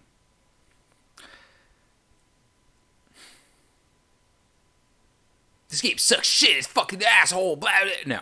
No. Elden Ring is a real. It's a real something. So I'm sure that I've explained the term gumbo game on stream before. It's a game where they threw in every game mechanic that's popular and they just made it into a big open world with crafting and stealth and all that shit, right? Elden Ring is not a gumbo game, but it's pretty close. Elden Ring is the Dark Souls version of a gumbo game. And it's a real 7 out of 10. And I mean that earnestly. I don't mean that in the game reviewer way of anything under a 9 is bad. I mean 7 out of 10 in the sense that I'm enjoying it. I'm like 60 hours in. I wouldn't play a game for 60 hours if I wasn't enjoying it.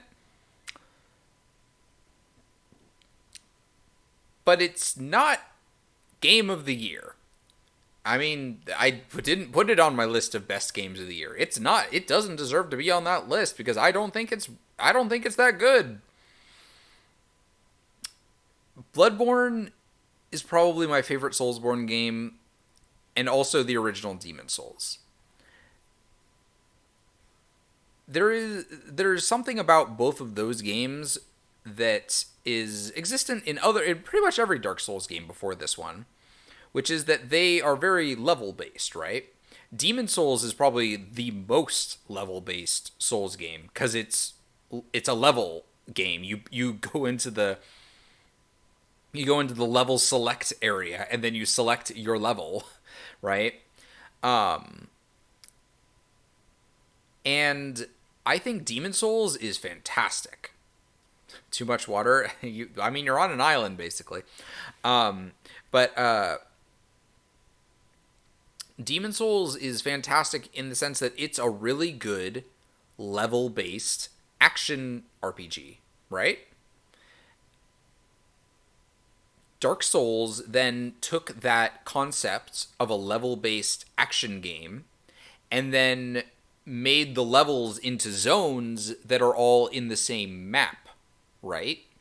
And they're all interconnected. And Dark Souls 1 is really great about having all the areas that you go to, except for maybe like the prison in the beginning, are basically all in the same area. You're in a small like corner of a country, and you're just sort of traveling around through that in a very interconnected way. Except I guess also technically Anor Londo is a little bit out of the way, but that's still pretty close by. they're all interconnected in a really like tightly knit thing, and they're like puzzle pieces all fit together, and it's great. Dark Souls 1 is fantastic for that. And you're going through zones, and like, it's like you're going through levels, and there are like shortcuts and bonfires and all that stuff. And it's really, really, really good level design. I love it. Dark Souls 2 completely fucks that up and has very bad level design for the most part, and has really, really bad spatial awareness. Um, I remember there's a really funny one of, I think there's this thing in Dark Souls 2, like, I'm not, again, I'm not going to rag on Dark Souls 2 too much right now, but I remember specifically there's this thing where it's like, I think it's Hade's Tower of Flame or something, that it's like, if you're in Majula, you can see it really far in the distance. It's like, it looks like it's real far, and then you go through like a short cave, and then when you pop out of the cave, you're there. And it's like, oh, you guys really, really, really cheated that distance, didn't you? Because conceptually, I think in Dark Souls 2, you're supposed to be going across an entire country, but it's difficult to have you be in an interconnected area while also presenting yourself as traveling great distances. So that's just a funny thing that Dark Souls 2 does. It's boy, that game is flawed. There's I could go into other stuff like the like the level design itself, but not right now. Maybe one day I'll play Dark Souls 2 on stream and I can just rag on it the entire time. It wouldn't be the whole time. There are good things about that game, but I digress. Bloodborne is fantastic. It's got really great gameplay. I will say that Bloodborne, I think its biggest flaw is that its gameplay is a little too samey between playthroughs, because like almost no matter what, you're going to be playing with a weapon in your right hand and a gun in your left hand, and you're going to be a melee class. There isn't really much room for being a caster, like a spellcaster. There isn't really much room for like, there's no faith builds in that game, right? But regardless of that, the gameplay itself is just so good that it's a fucking fantastic experience that, every 4 or 5 years I want to go back to it just because it's an amazing game. Dark Souls 3 I already talked about. It's a great game by itself. It really, really nails the Dark Souls formula. It really goes back to having really great level design. It has great bosses. It has great visuals. It's just a fantastic game. Dark Souls 3 is like playing it. Dark Souls 3 literally is just what a Berserk video game should be. And I never played Sekiro, but I mean, heard it's pretty good. And then we got Elden Ring. And Elden Ring is a big, dumb, open world game that has a bunch of shitty garbage dungeons that feel like a lot of the little dungeons in Elden Ring, it feels like you're going through the Chalice dungeons in Bloodborne. The thing is that, like, I kind of like the Chalice dungeons in Bloodborne, but in Elden Ring, those dungeons just feel cheaper, despite the fact that they're ostensibly, like, hand-designed by a person, as opposed to being randomly generated, which is a weird thought, but somehow I like the Bloodborne ones better. And Elden Ring, like, the game is so easy. The game is so fucking easy. It's so easy. I can't even express how easy this game is. I beat almost, not every boss. There were places that I struggled, but I beat almost every boss in 1 or 2 tries. It's unbelievable how easy this game is. Even bosses where it's like, this dude is this epic, powerful, important guy in the lore, and I fucking treated him like he was a joke. This game is so easy. I'm guessing that they maybe toned down the difficulty a little bit. The difficulty of Souls games is a bit exaggerated. This is true. A little bit exaggerated. But even so, Elden Ring is even easier than whatever difficulty that previous Souls games have. Like,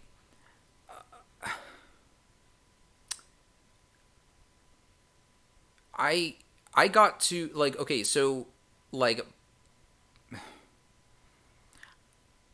there were definitely a few bosses that gave me pause. There were definitely a few bosses that I struggled with, that I had to play a bunch of times. The game's not just I'm not going to be like, I didn't die a single fucking time. Like, no, like like there are things that like I did struggle with, areas that I like had to take a couple attempts at, but like overall, like the game is just like, I can see why a lot of a lot of normie people like this game, because it's certainly a lot more accessible than say earlier Souls games.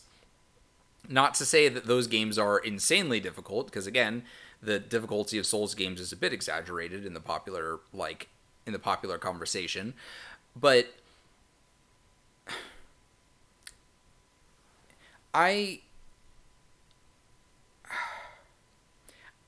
at some point, like part of the way through the game, you pick up some of the Lord Souls and you get told, "Hey, you should go to Anor Londo." It's not really Anor Londo, they're not Lord Souls, but you know what I mean. It's the same concept. They tell you, go to Anor Londo now. You can become the Elden Lord. You're clearly strong enough, so why don't you go there?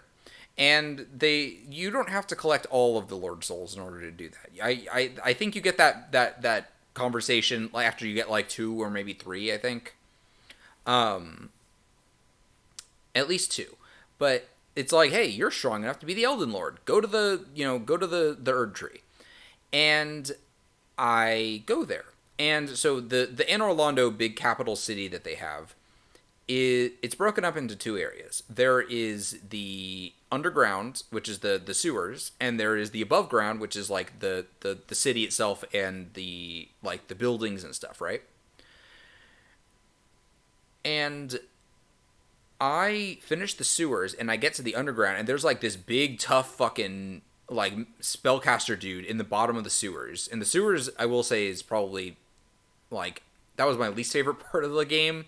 That being said, it is still, I will say that it's better designed than a lot of the other areas because it feels like a Dark Souls level. It's just, it was a little more confusing than it should have been, because you have to go through pipes that are very windy. But I get to the boss down there, and it's like this big tough magic caster dude, and I'm like, okay, this guy's for real. And no, he was a joke. And then I'm like, okay, well, whatever. I'm gonna go up to the top of the city, and I'm gonna go beat the guy up at the top.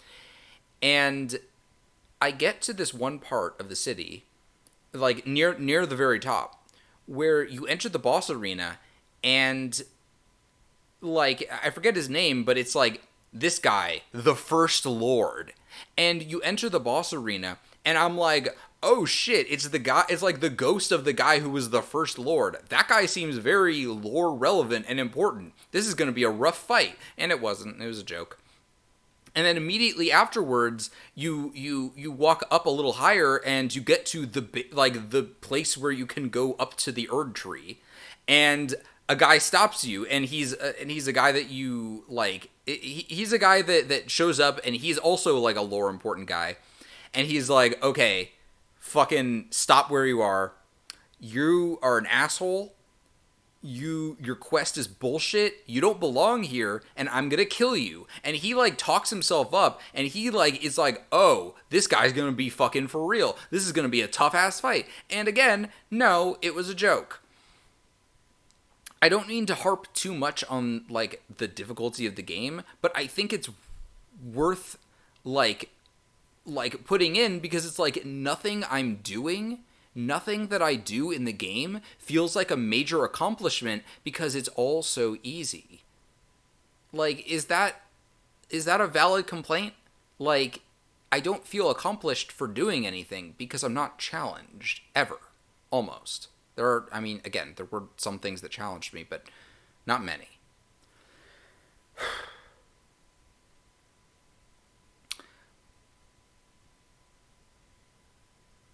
Also, like, there are a handful of other things that I think are worthy complaints. Like, I don't like crafting stuff. Like, when you're making a big, dumb open world game, the reason that there's always a crafting system is because you have to have a crafting system, because you need to have, the player needs to be going around the open world collecting shit. You gotta have the player going around grabbing every single rock and plant off the ground that they can find, because every single rock and plant needs to be something to interact with, because the player has to feel like the open world is something to interact with. You have to feel like there's stuff there, even when you're just in a big open field with like just some rocks in it. It's like, well, there's a whole bunch of plants and shit and mushrooms and shit that I can grab.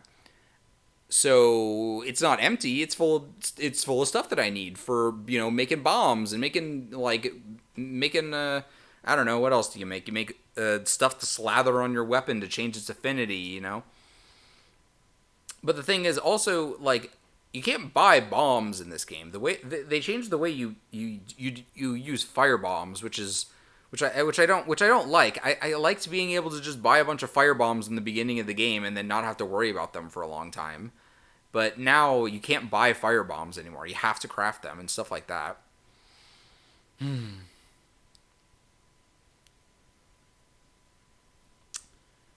I will say though, visually, game's really good. The stuff that I like about the game is the stuff that feels like a Dark Souls game.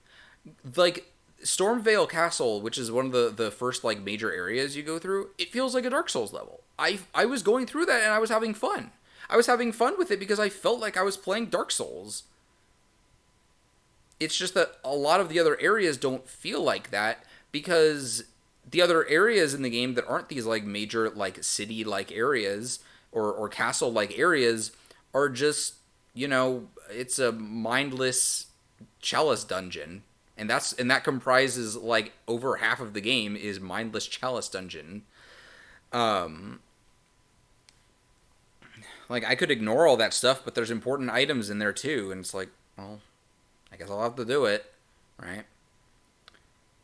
But there is one more thing that I want to complain about. There's one more thing that I think needs to be said about this game that I fucking think is absolute horseshit, and it was my fault partially because I didn't look it up, which the fact that I had to look this up to avoid this was bullshit, and the fact that I had to look up how to fix it, which I mean the game does actually tell you, but it doesn't really tell you how to fix it. Okay, so I mentioned that there was that guy in the sewers. There was a sewer man. Believe it or not, there was a sewer man. So you fight the guy in the sewers, and in the back of his boss arena, there's a hidden passage where you hit the wall, and then it opens up, and there is another passage. And in that passage is a magic sealed door. There's a magic sealed door that you can't go through until you beat the guy up at the top. So I was like, oh, okay, I'll go do that. So I go up to the top, I beat him, and then I come back down. And there's an entire long, like, vertical platforming section, which Dark Souls games have done before, and they've never been good. They're always bullshit. And I was jumping through that, and it was annoying as fuck. And this game, it's a little bit easier because you actually have a jump button, as opposed to having to hold circle and then double tap circle in order to get your jump out. Maybe not double tap, but you know what I mean. So this game having a dedicated jump button did make it a bit easier to do that, but it was still a pain in the ass. So you go through your long vertical platforming section, and when you get to the bottom, there's two things. There's a bonfire. It's called Lost Grace in this game, but it's a bonfire. There's your bonfire, and then there's a big red evil door. And I went, oh shit. Now that's a fucking boss door if I've ever seen one. Spoilers, that was not a boss door. So there's another thing that I need to talk about, which is in old Dark Souls games, in Dark Souls 1, in order to respawn at a bonfire, you needed to do two things. You needed to light the bonfire, and then you needed to sit down. Dark Souls like 3 and Elden Ring, and I think maybe 2, I don't remember. Maybe I think this happened in Bloodborne also, but in later Souls games, you don't have to do that. All you have to do is light it. You light the bonfire, and then you walk away. And if you walk away immediately after lighting it and not sitting down and you get killed, you will still respawn at that bonfire because that is the last one you interacted with. And I need to clarify that because when I got down to the bottom of the sewers to where the big scary red door was, I was at full life and I was at full flasks. because I didn't spend any life. I didn't lose any life or spend any flasks while I was going down there. So I just walked up to the bonfire, I lit it, and then I went to the door. And it's possible. I don't know if this is the case, but it might have been. It's possible that if I had sat down at the bonfire, I would have been warned to not do this. But I didn't get warned, because I didn't sit down. I just lit it, and I walked up to the big scary red door that I thought was going to be a boss fight, and I opened it up, and a cutscene started where my character walked in and got grabbed by a big evil burning hand, and then the hand disappeared, and my character was covered in burns. And I was like, oh shit, I just did some kind of story thing. Dunno what, but I certainly did it. And then I walked out of the room, and I sat down at the bonfire. And the maiden, who's your level up maiden, who doesn't show up that much, surprisingly. Like, when you actually have to level up, it just puts you in a menu. It doesn't actually have her step out and do it. But anyway, my finger maiden, as she's called, steps out and goes, "Hey, what the fuck is wrong with you? That was the most fucked up evil thing you could have possibly done. You're a piece of shit. I hate you. I'm never speaking to you again. I'm leaving, and if I ever see you again, I'm going to fucking kill you. Goodbye forever." And she immediately leaves. And I'm sitting there with my fucking jaw dropped, going, what the fuck did I just do? Because I didn't get warned that I was going to do something that was going to fuck up my game like that. And I looked it up, and apparently going through that door locks you into the Lord of Chaos ending. Which is not what I wanted, because I wanted to get the Ranny the Witch ending. So I just got locked into, ostensibly in my case at least, the bad ending. And I'm like, bro, what the fuck? How was I supposed to know? That being said, apparently this is a fixable problem. You can actually fix this by way of finishing a character's side quest. Unfortunately, that side quest is incredibly long, and I had scarcely started it. I had done one thing in that side quest, and now I have to spend an enormous amount of extra time doing this character side quest so I can get one item so I can undo such a very simple fuck up. And here's the thing. I would legitimately probably have stopped playing the game if I couldn't fix this. The fact that I can fix it is like, okay, at least I can fix it. But, fuck, man. Why would you do it like that? Why would you do me like that? That was fucked. I didn't want to... You locked me into the bad ending because I walked through a door that looked like a boss door. Anyway. But again, despite all of this, I do call it a 7 out of 10 because I do think that like the basic game loop of just hitting enemies feels good. The parts that feel like a Dark Souls game feel good. Visually, it's very stunning. The music's okay. The armor looks good. I got some cool armor. I like the Dark Moon Greatsword, which is a cool ass weapon. You know, it's your Moonlight Greatsword. There's good stuff in here. There's great stuff in here.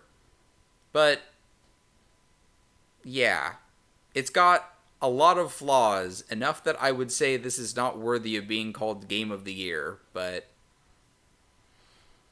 anyway, I can see why a normie would like it, right? Anyway, yeah, but that's the Games of the Year. But we're not quite finished yet because we're gonna play a little bit of Imperishable Night now, and I need some more water. Because boy, I did a lot of talking just now and complaining. Of course, complaining is my my favorite thing to do, but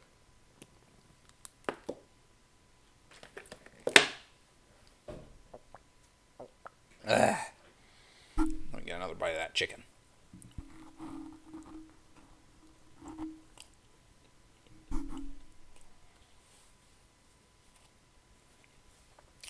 I love to complain. Complaining's so much fun.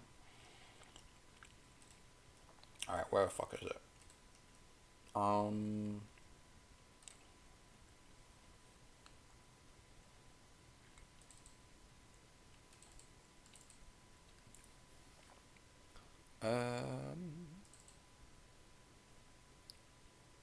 Gonna have to do some volume adjusting. I apologize if it's loud. Okay, it's actually not loud. In fact, I think I'm gonna make it a little bit louder.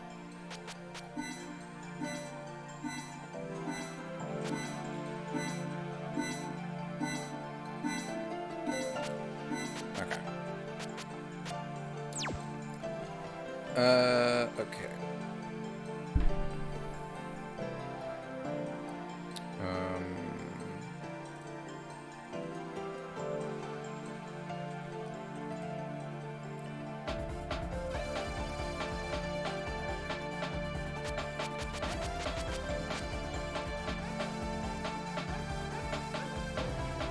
Let me just move this so I can have access to my keyboard.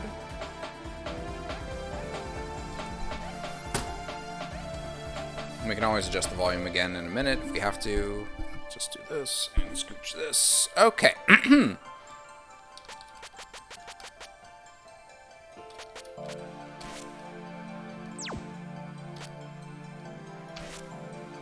So, I guess we'll just play on normal. Who should we play as? I mean, this is pretty normal. Nah, we're playing the UU team.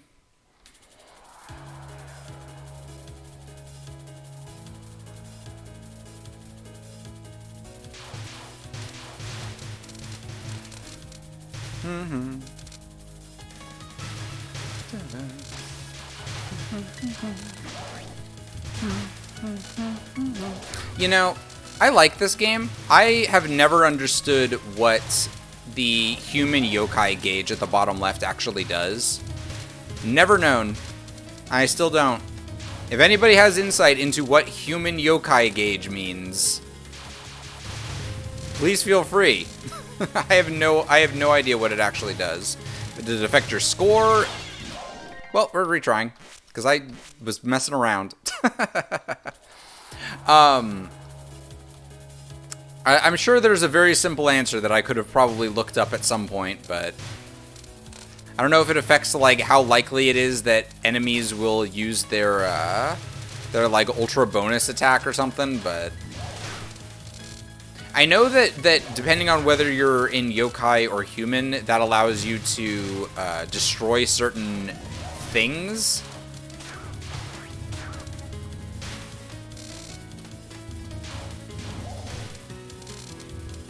But yeah, I don't actually know what the gauge actually does.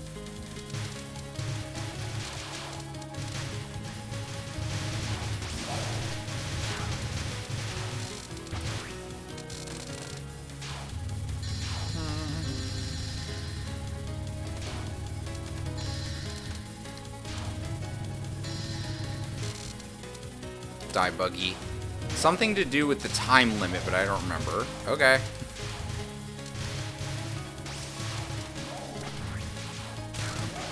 Like, does yokai form make you take longer or something?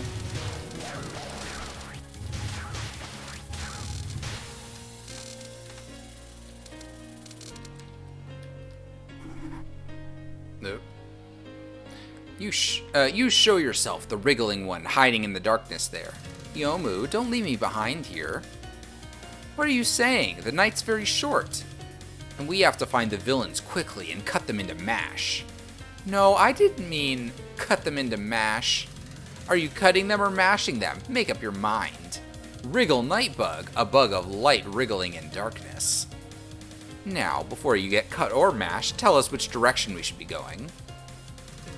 Yomu, save the excitement for when dawn is nearing. I told you not to leave me behind, didn't I? The night's only just started. What's with these two? Oh, there's a big firefly in front of us. Did you not notice her yet?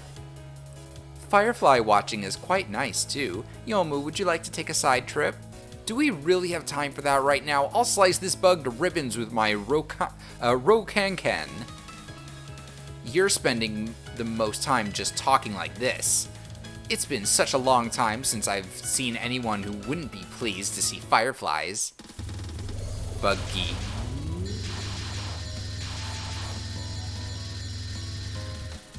Something that I think is very interesting about Yomu and Yuyuko as a pair is that Yomu is the one that has the focus attack, even though she's unfocused, and then Yuyuko has the spread attack, even though she is the focus. I think it's really neat that they're like sort of an inversion of the regular formula of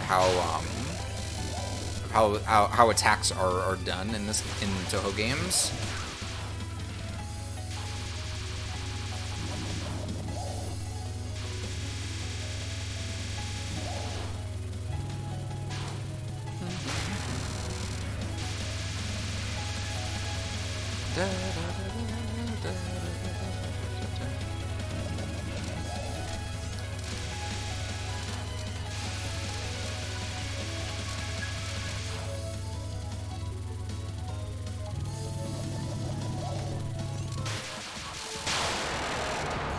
Oh, okay, no extra rounds.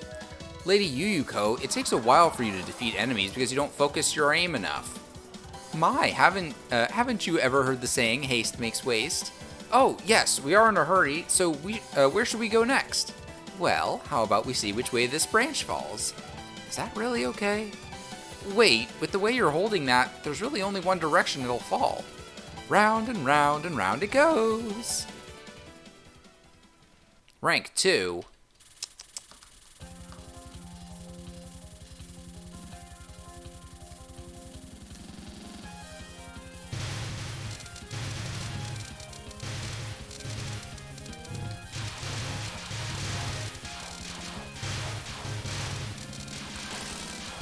Oops, fuck. I fucked up. I shouldn't have done that. Okay, we're good. Ooh.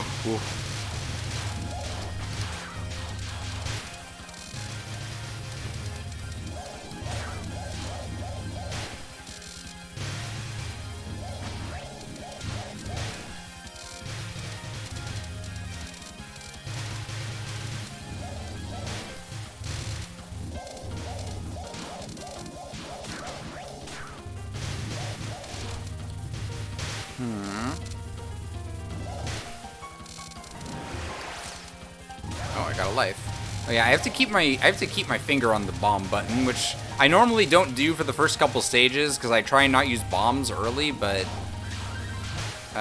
in this game you actually need to keep that finger fucking ready because you need to get your because this game is actually a bit easier to get death bombs than other Toho games, but it's also kind of more important. Maybe not more important, but it is easier to do. Because the game actually has a mechanic for it, which is, it's weird that, oh, glad there was some contact damage there. For some reason, they never really did death bombs as like another, like, Zune never brought that back as like a built-in concept. Like it's still a thing that exists that you can do, but...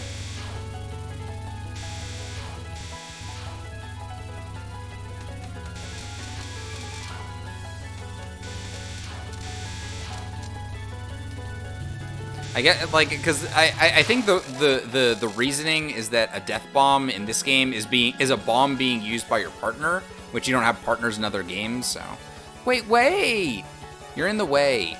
The two of you aren't hearing my song, are you? Perhaps you're not human. It's nighttime, but I hear a sparrow calling, Yomu. Misty Lorelei, night sparrow something. Lady Yuyuko, please don't get distracted by this song. That's the cry of a night sparrow. It's one of the most accursed sounds in the world. Accursed? How rude of you. At the very least, my singing is better than the sound of approaching phantoms, isn't it? Yes, indeed. It's no contest at all. Please don't agree with her. Yomu, listen, the cries got louder again. I wonder where they're coming from. Geez, whether you're human or you were human doesn't matter to me. Now the fun yokai festival begins. Okay, Yomu, shall we hurry along? Oh, yes, I suppose we should, yes, but we've got to shoot down this bird in front of us first off. I don't like sparrows, they're too bony. You shall not pass. Okay, I looked it up. When you're close to either side, affects how you gain more time orbs. Human gets them via hitting enemies, and yokai gets them via grazing bullets. Oh, okay.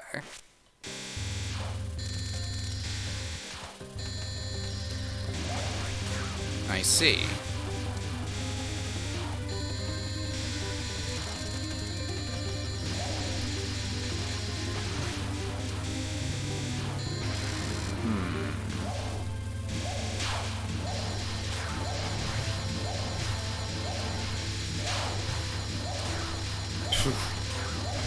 Cutting close.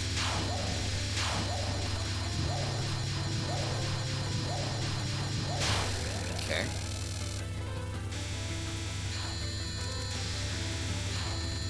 I also, if possible, don't want to spend, like, pretty much any bombs until, like, stage 4, I think. Because, once you get to Marissa, then the game gets really fucking hard. Marissa is definitely one of the harder bosses that I've like fought against like semi-regularly. Like not semi-regularly, but I've played this game more than some of the other Toho games, so.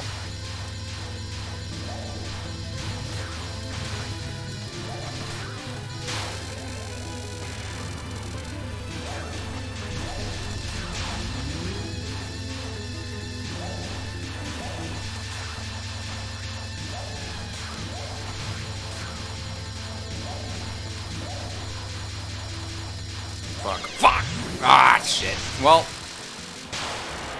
whatever. Better than dying. That Night Sparrow's appearance is going to attract a lot of yokai and other things before long. Let's move on before that happens. We have to hurry. Hang on, got a bone in my throat.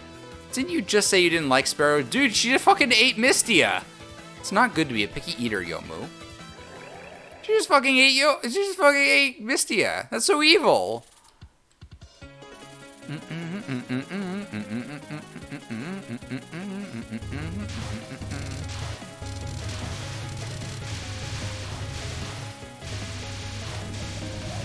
I guess that Mystia game that I wanted to play isn't gonna happen.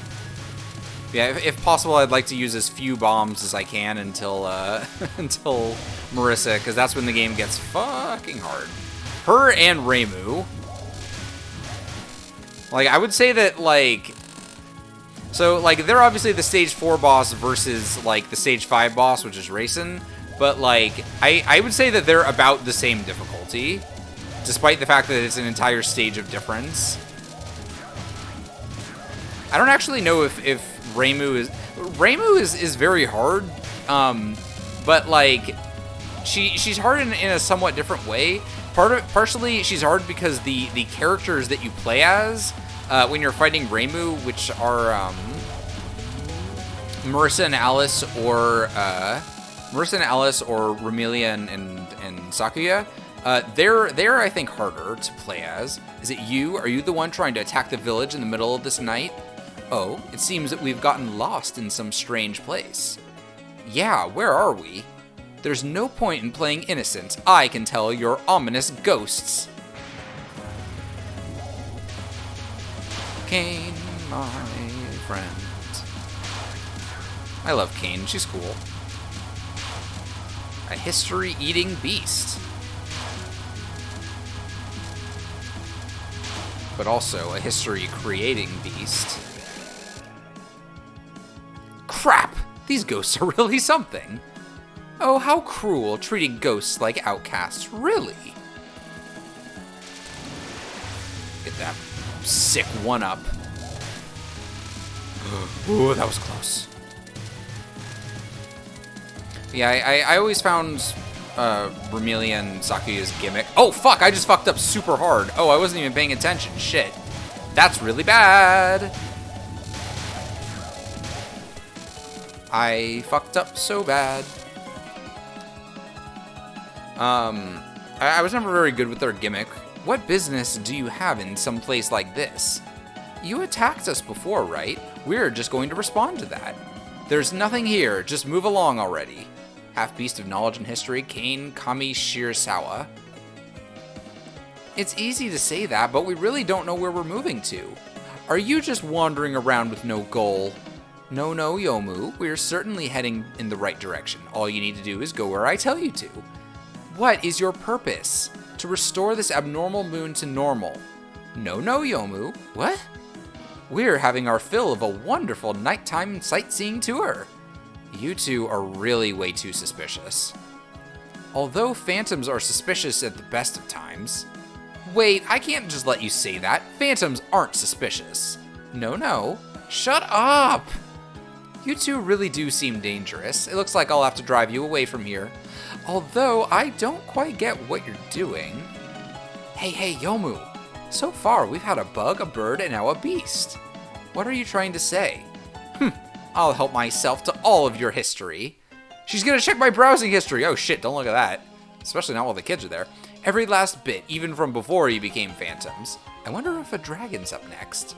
Lady Yuyuko, please concentrate on what's happening now, not what's going to happen next. Yomu, girl cannot keep her mouth shut.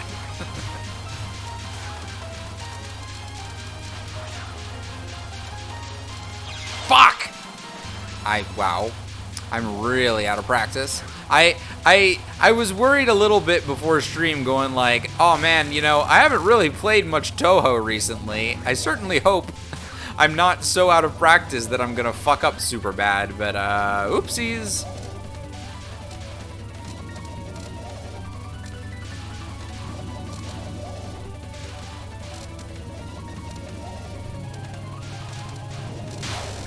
Okay. Need that. Okay.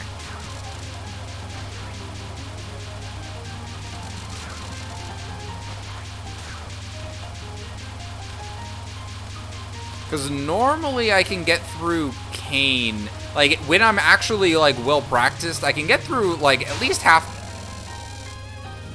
I can at least get through, like, half of this game without dying, but. Because if I'm being completely real, I do think Imperishable Night's a bit easier than most of the other Touhou games. Certainly easier than 6 and 7.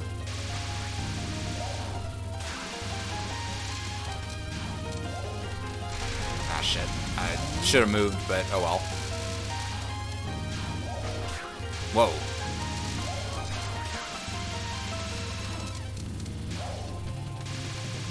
Fuck. Damn it.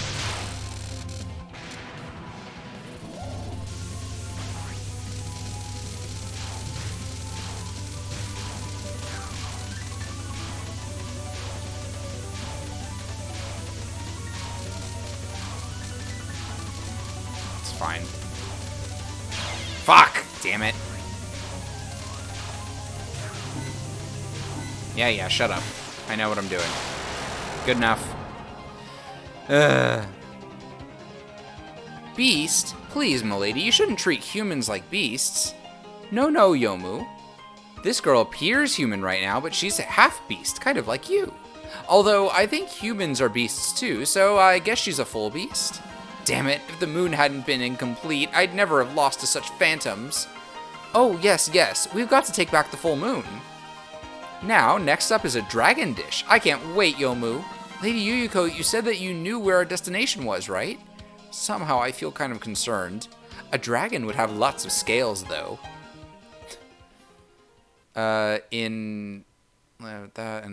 She literally spends the entire time going, I'm here to stab you, and if I find time afterwards, I'll... Yomu, kick ass forever.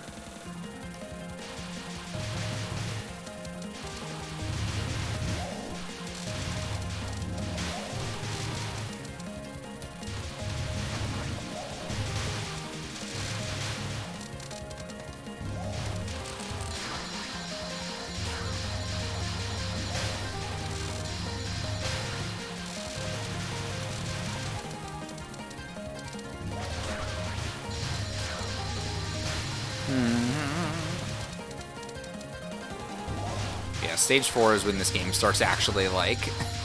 I mean, I guess that's kind of true of most Toho games, is that stage 4 is usually when it starts to really ramp up the difficulty. I remember in 18, I often struggle with, I forget her name. The boss of stage 3 I always struggle with a lot because her whole gimmick is that she throws out a lot of really small bullets. Like, I don't know if that's a gimmick per se, that applies to a lot, but yeah, like, there's small gaps in what are, like, you know, a big waves of bullets, right?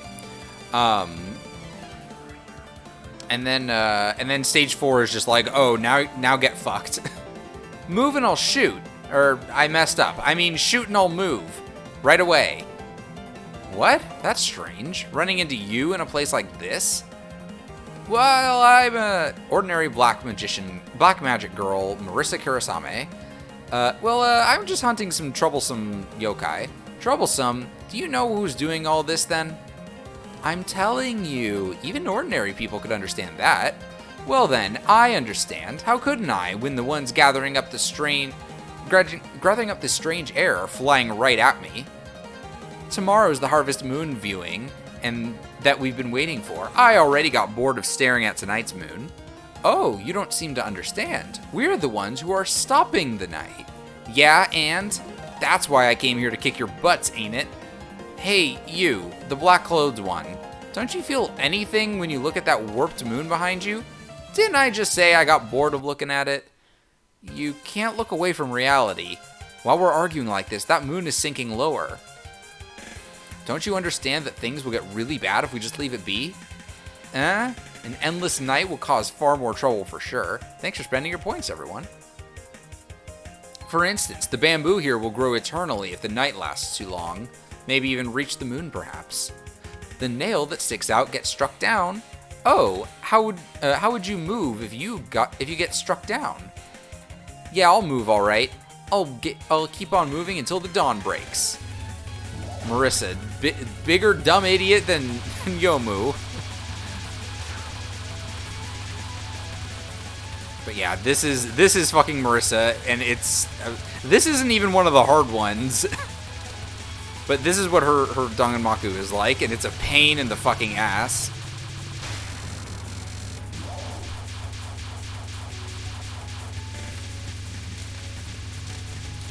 This is when it gets to be bullshit. It's like, fuck. You have to think about you have to think about 3 different directions that bullets can be coming. That was an accident, actually. I didn't mean to press that, but I'll take it.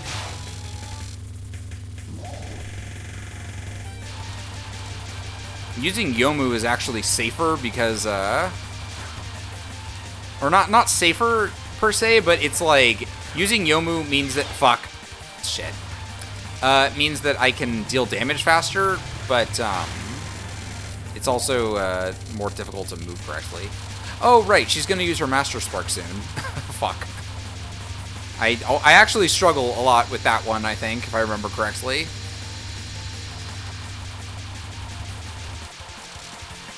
Fuck!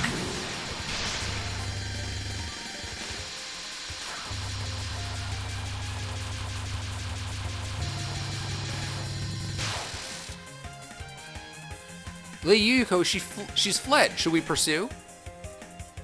What a bother. I mean, we're heading that way too, but Bamboo does not need Eternal Night to grow like hell.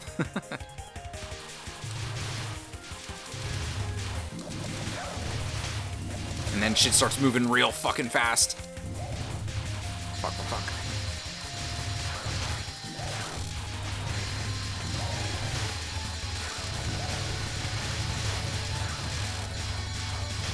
Yeah, it's interesting that the game's like, okay, time to take a break in the middle of the boss fight to go fight a bunch of other enemies. Like I guess that just counts as a mid-boss by that logic, but...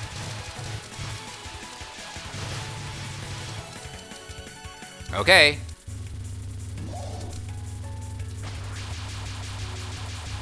I hate you, Marissa. I love you, but I hate you. Fuck! Damn it!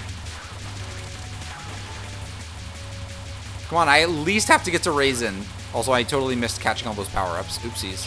Fuck! Okay, now we're actually kind of fucked. Okay, you shot. I moved. Now the real battle starts here. You're still up for this? The game's already decided, isn't it? There's 2 of you, so I get 2 tries.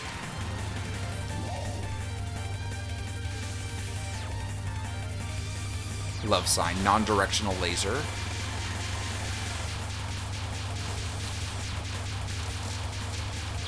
Fuck! Well, at least I got the death bomb.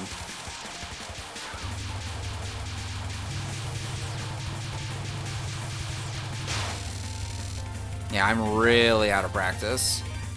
I mean, I'll definitely at least get to Raisin, because, like, fuck it, I'll just use continues, but I wasn't actually expecting to totally beat the game tonight, but, you know, I just at least wanted to battle Raisin, which I guess I could have done out of the, fuck, out of the main menu. I could have just done spell guard practice, but...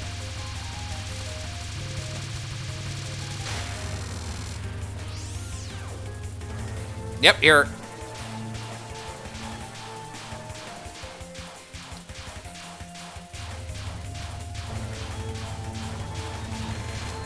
Fuck!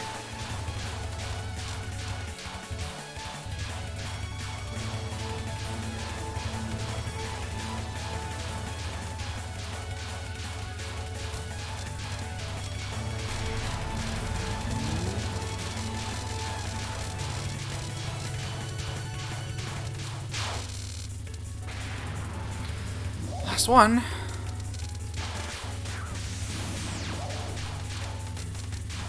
I think I'm a little better at this one. I think.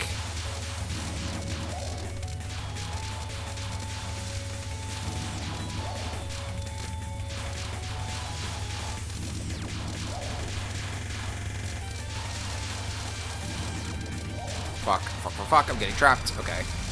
Never mind. That was such an awful waste of time. For Phantoms, there's no such thing as wasted time. Everything is going as planned. Damn it. What the heck are you two saying? An instant is everything. Everything is but an instant. The time we spent playing with you was inevitable too. Huh?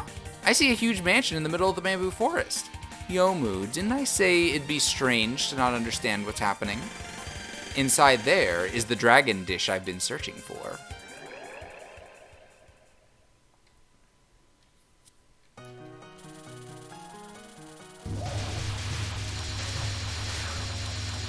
Rabbits! Oh my god, there's rabbits! A pure cage in the filthy world. Hour of the Tiger, 3 a.m. Fuck, fuck.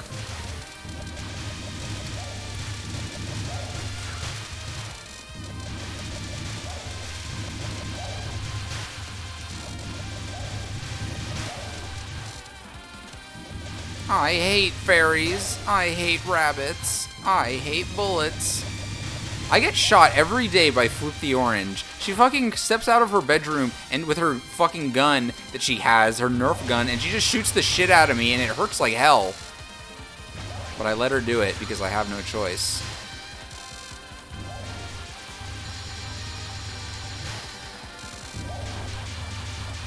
Give me all your time.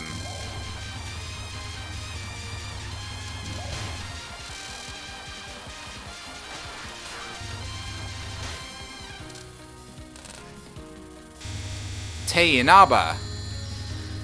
Rabbit, rabbit, rabbit soup, rabbit, rabbit. Oh, fuck! I was singing about rabbit soup and then I died. That's what I deserve, I suppose. I would never turn Inaba into rabbit soup. Not that I could. She's like super immoral. Well, I fucky uppy. Well, game over. Game fucking over. But we're gonna continue, even though now it's 3:30 a.m.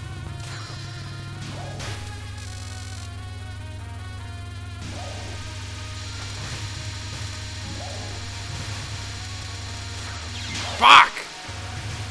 I'm so bad at video games. I thought I would be okay. Okay, well, that made up for it a little bit. More than anything, I just have to beat Raisin. Even if I have to spend all my lives and bombs to do it.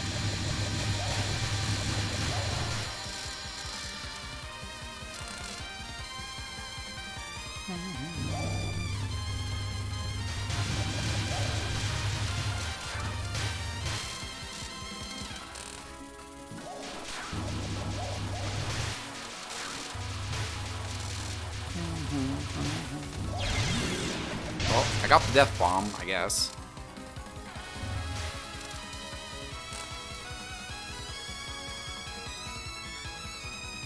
You're too late. I've sealed all the doors. You can't take the princess away now, can you? Looks like we finally found the culprit. This is just a weird space bird.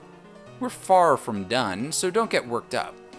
Huh? Some phantoms? Ugh, don't get me all worked up. Don't get me all worked up. Jeez. Racing Udon Jinaba. If you've got no business here, leave. We're in the middle of something right now. No way. This moon incident is what was caused by you, wasn't it? If so, I'll slash you. If not, I'll slash you and move on. Moon incident? Oh, you mean the earth sealing spell. Right. This spell of yours is incredibly troublesome. We'll have you put a stop to it this instant. Now, Yomu, go slash her. Eh? Here I go? What rowdy phantoms? Aren't you gonna listen to us even a little bit? My, I thought we had guests, but it's just some phantoms. Well, there shouldn't be any guests arriving anyway. Yomu, there's another one. Slash her too. Eh? Should I go? Oh, look, you shouldn't tease the poor girl like that. The business with the moon is due to my spell, but it was for the sake of the princess and this girl. Even the phantoms should have at least this much kindness in them. So you're the culprit. I've got one less person to slash then. But don't get all worked up yet. Udonge. I'll leave this to you. Whatever you do, don't let them take our princess.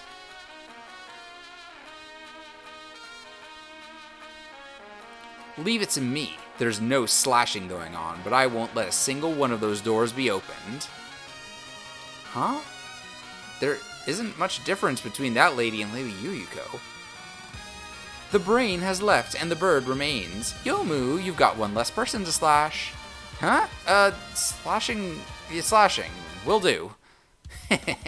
You've only been thinking of the moon.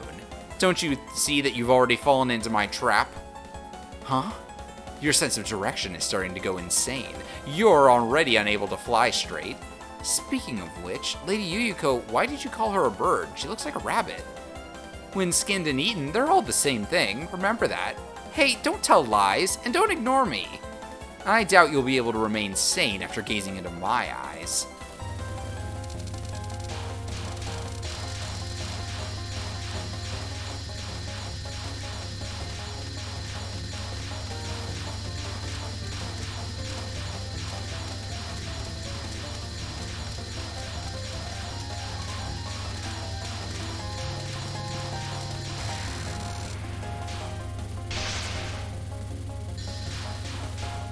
Yeah, but her spell cards are fucking weird.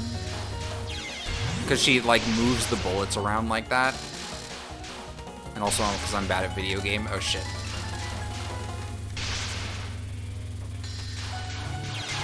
Fuck.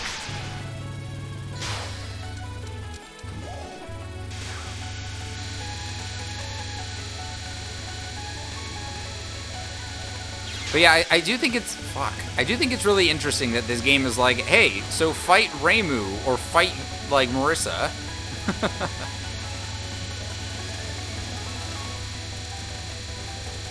Although, I will say, actually, no, I was saying that Reimu is... that Reimu is hard because you're playing as either Marissa or... Marissa and Alice, or Sakuya and Romelia. But something that should be noted is that... Is that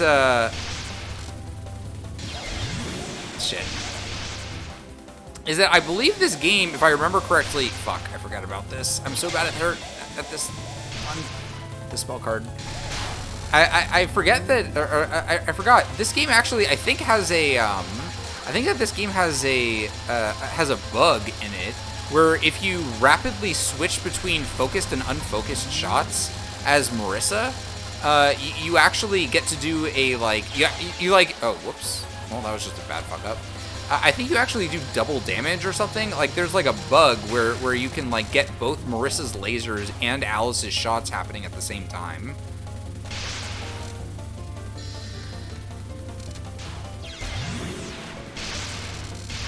Well, Unless I can beat her really fast, I think I'm gonna lose here.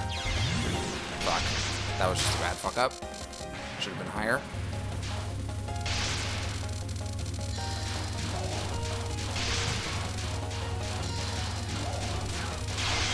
Fuck. Well. Morning hour.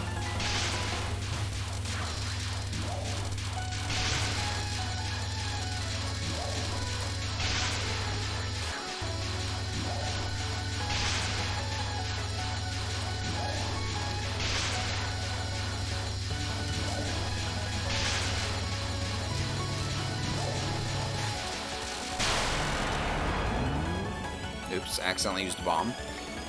Oh, my head's spinning. I'm starting to feel sort of gross. My, your human half got sick. Just from being shaken around that much? Well, don't fret. Next, we'll eat something that's good for your health. I can't believe this. You're far stronger than I thought. Next up, herbal dishes, and that's the end of it too. Unfortunately, it's not a dragon after all, though. Lady Yuyuko, do you know something I don't? Not at all. I don't think Lady Yuyuko knows very much in general.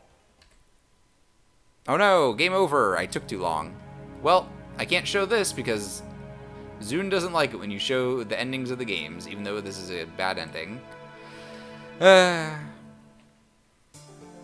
Anyway, yeah, I think I'm done for tonight. My throat's starting to hurt and I'm getting tired. But we had a good time, I think. Talked about all the funny games I played last year and Elden Ring. I will say, actually, no, there is one other thing that I think Elden Ring does really well. It's that Elden Ring has a really good sense of humor to it. Like, there's a lot of, like, Elden Ring is a lot sillier than most Souls games, which is like not to continue talking about this too much, but I remember that the game is a lot sillier in a lot of ways. Like there's a lot more humor to it. Like Souls games in general do have humor to them, but this one it leans a lot more into it, and it's kind of funny. I do like that part. But anyway, let's take a peek. Yeah, we can raid Clown Kiwi. Okay, so we're gonna raid Clown Kiwi, and then I guess we're gonna be done. But I had a lot of fun tonight. I like talking about this stuff. I like doing this every year. It's just like sort of a conversation. I'm glad I got to try some Smack Bar and Pea Wet. It was all right. I think it should have got. I think that next time. Well, no, I probably won't eat this again. But next time, it a little bit more pea, just a little bit, just a little bit. Anyway. Thank you all for coming. This was lovely. And I'll see you all soon. Actually, wait, is next stream? I guess Thursday's fine. Thursday's probably fine. Unless something comes up. But otherwise, that's about it. Thank you all for coming. I had a really good time. And I'll see you all soon. Good night.